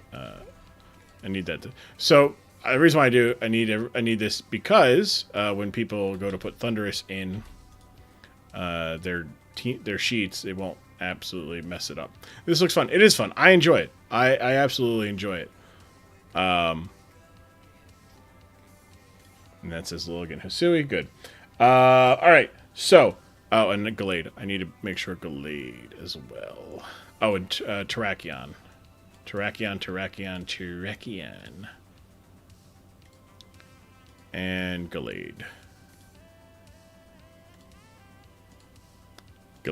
Have you ever done draft yourself? Yes, I do. I have two teams. I have two teams currently. I have one team that I drafted and one team I adopted. They're both the Philadelphia T-Tars, and you can go watch them. I need to make a command for this, I think. But I don't have any UNPL content out just yet. But you can watch my most recent one there. Please send. It should send. It should. Yep, good. That is my most recent upload of the Philadelphia T-Tars in the CPL, including me absolutely mangling the whatchamacallit,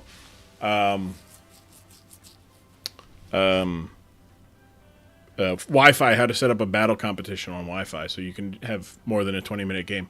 Okay, now I need to check pins. No, nothing extra there. British, there was British. Okay. So we do have some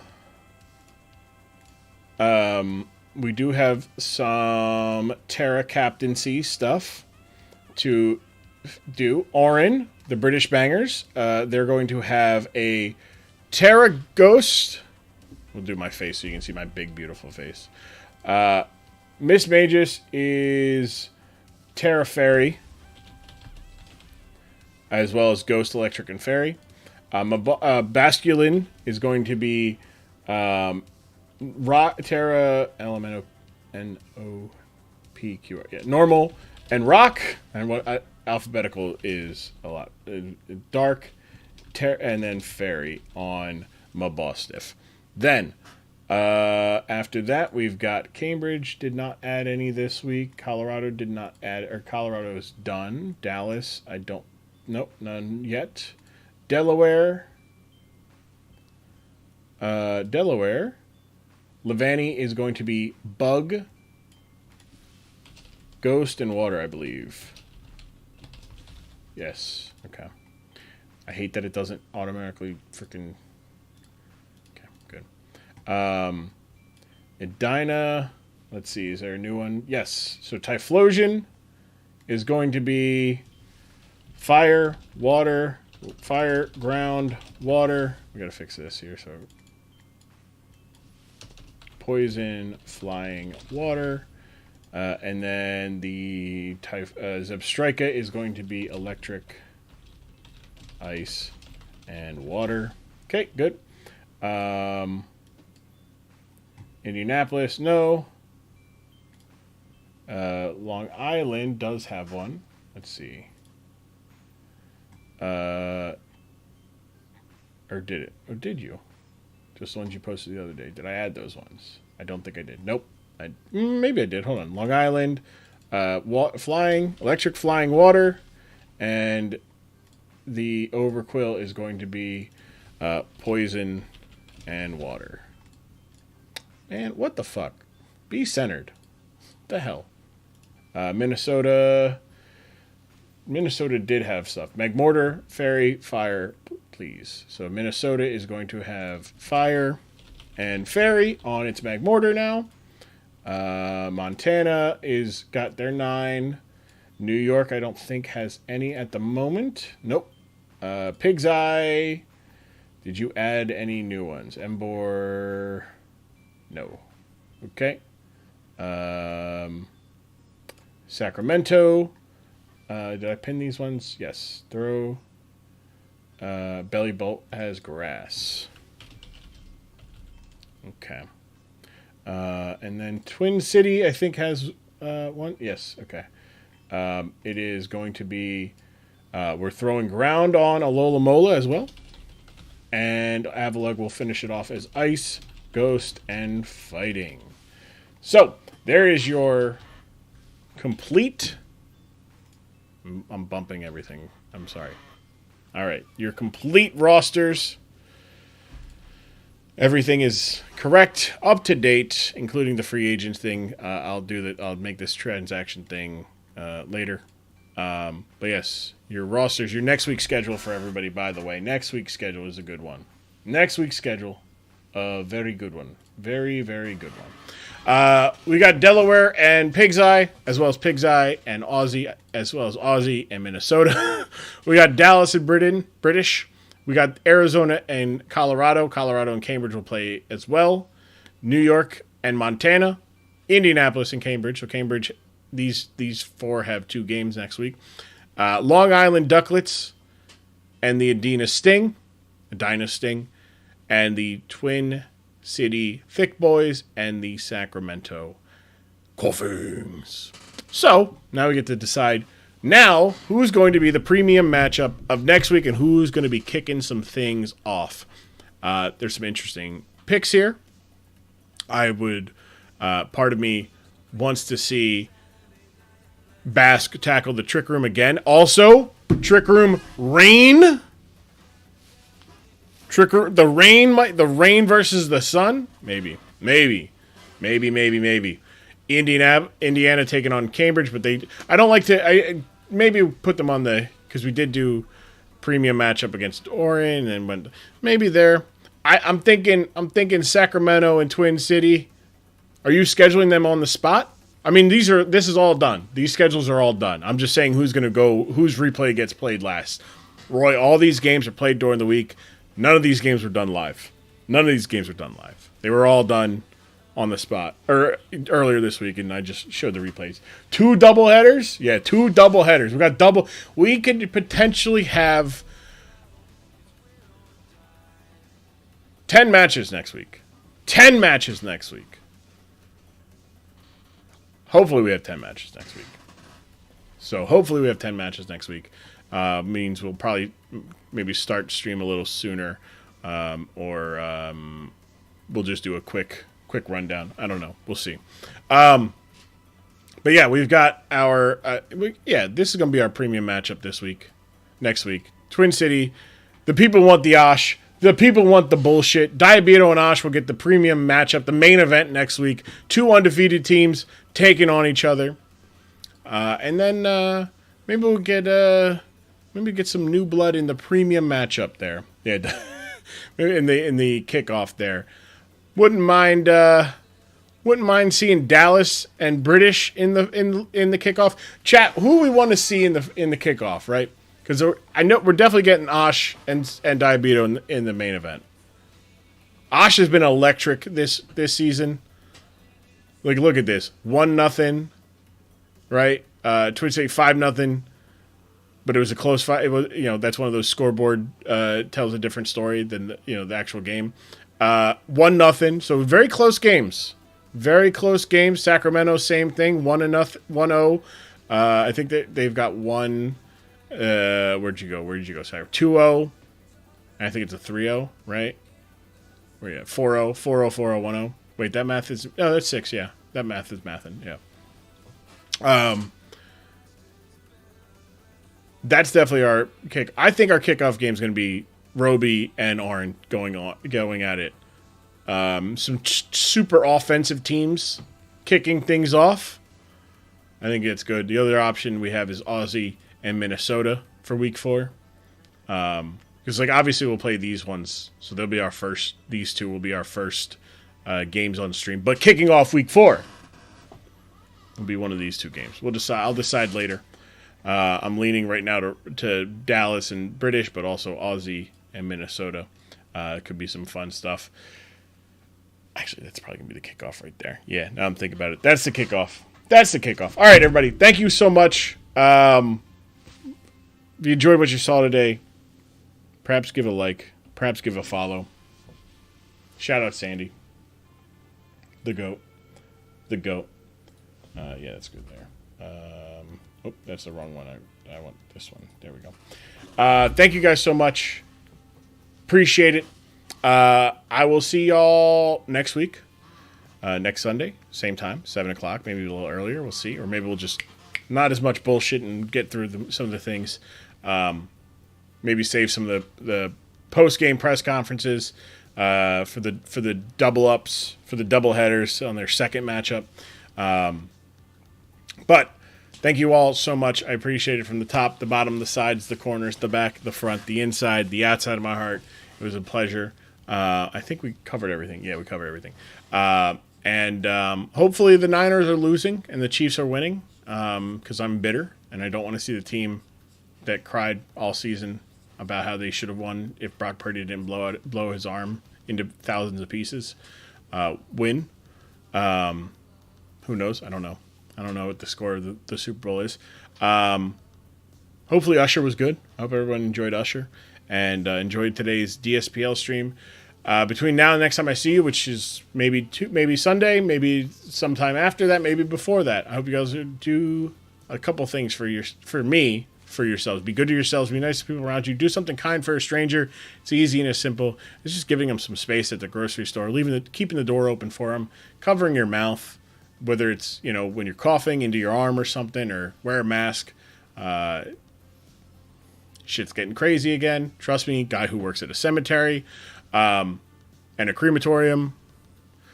Yeah, it's getting crazy. Wash your hands, wash your ass, wash your calves. Don't be a Basque or an Empire. Clean yourself. Be clean. Be a clean person. And if no one has told you yet today, I will be the first one to say it to you. I love you. And remember, it's not enough to just be tolerant. You must be anti-intolerance. That's anti-racism, anti-sexism, anti-homophobia, anti-transphobia, anti-hate in all forms, anti-bigotry. Be pro-love. Be anti-genocide. Again, insane that that's a stance that people are arguing against. I don't know. Genocide seems bad to me. And speak out. Speak loud in support of the people who need your support and need voices to amplify them and their struggles and their issues. I love you guys so much. I will see you all next week. Until then, stay mwah.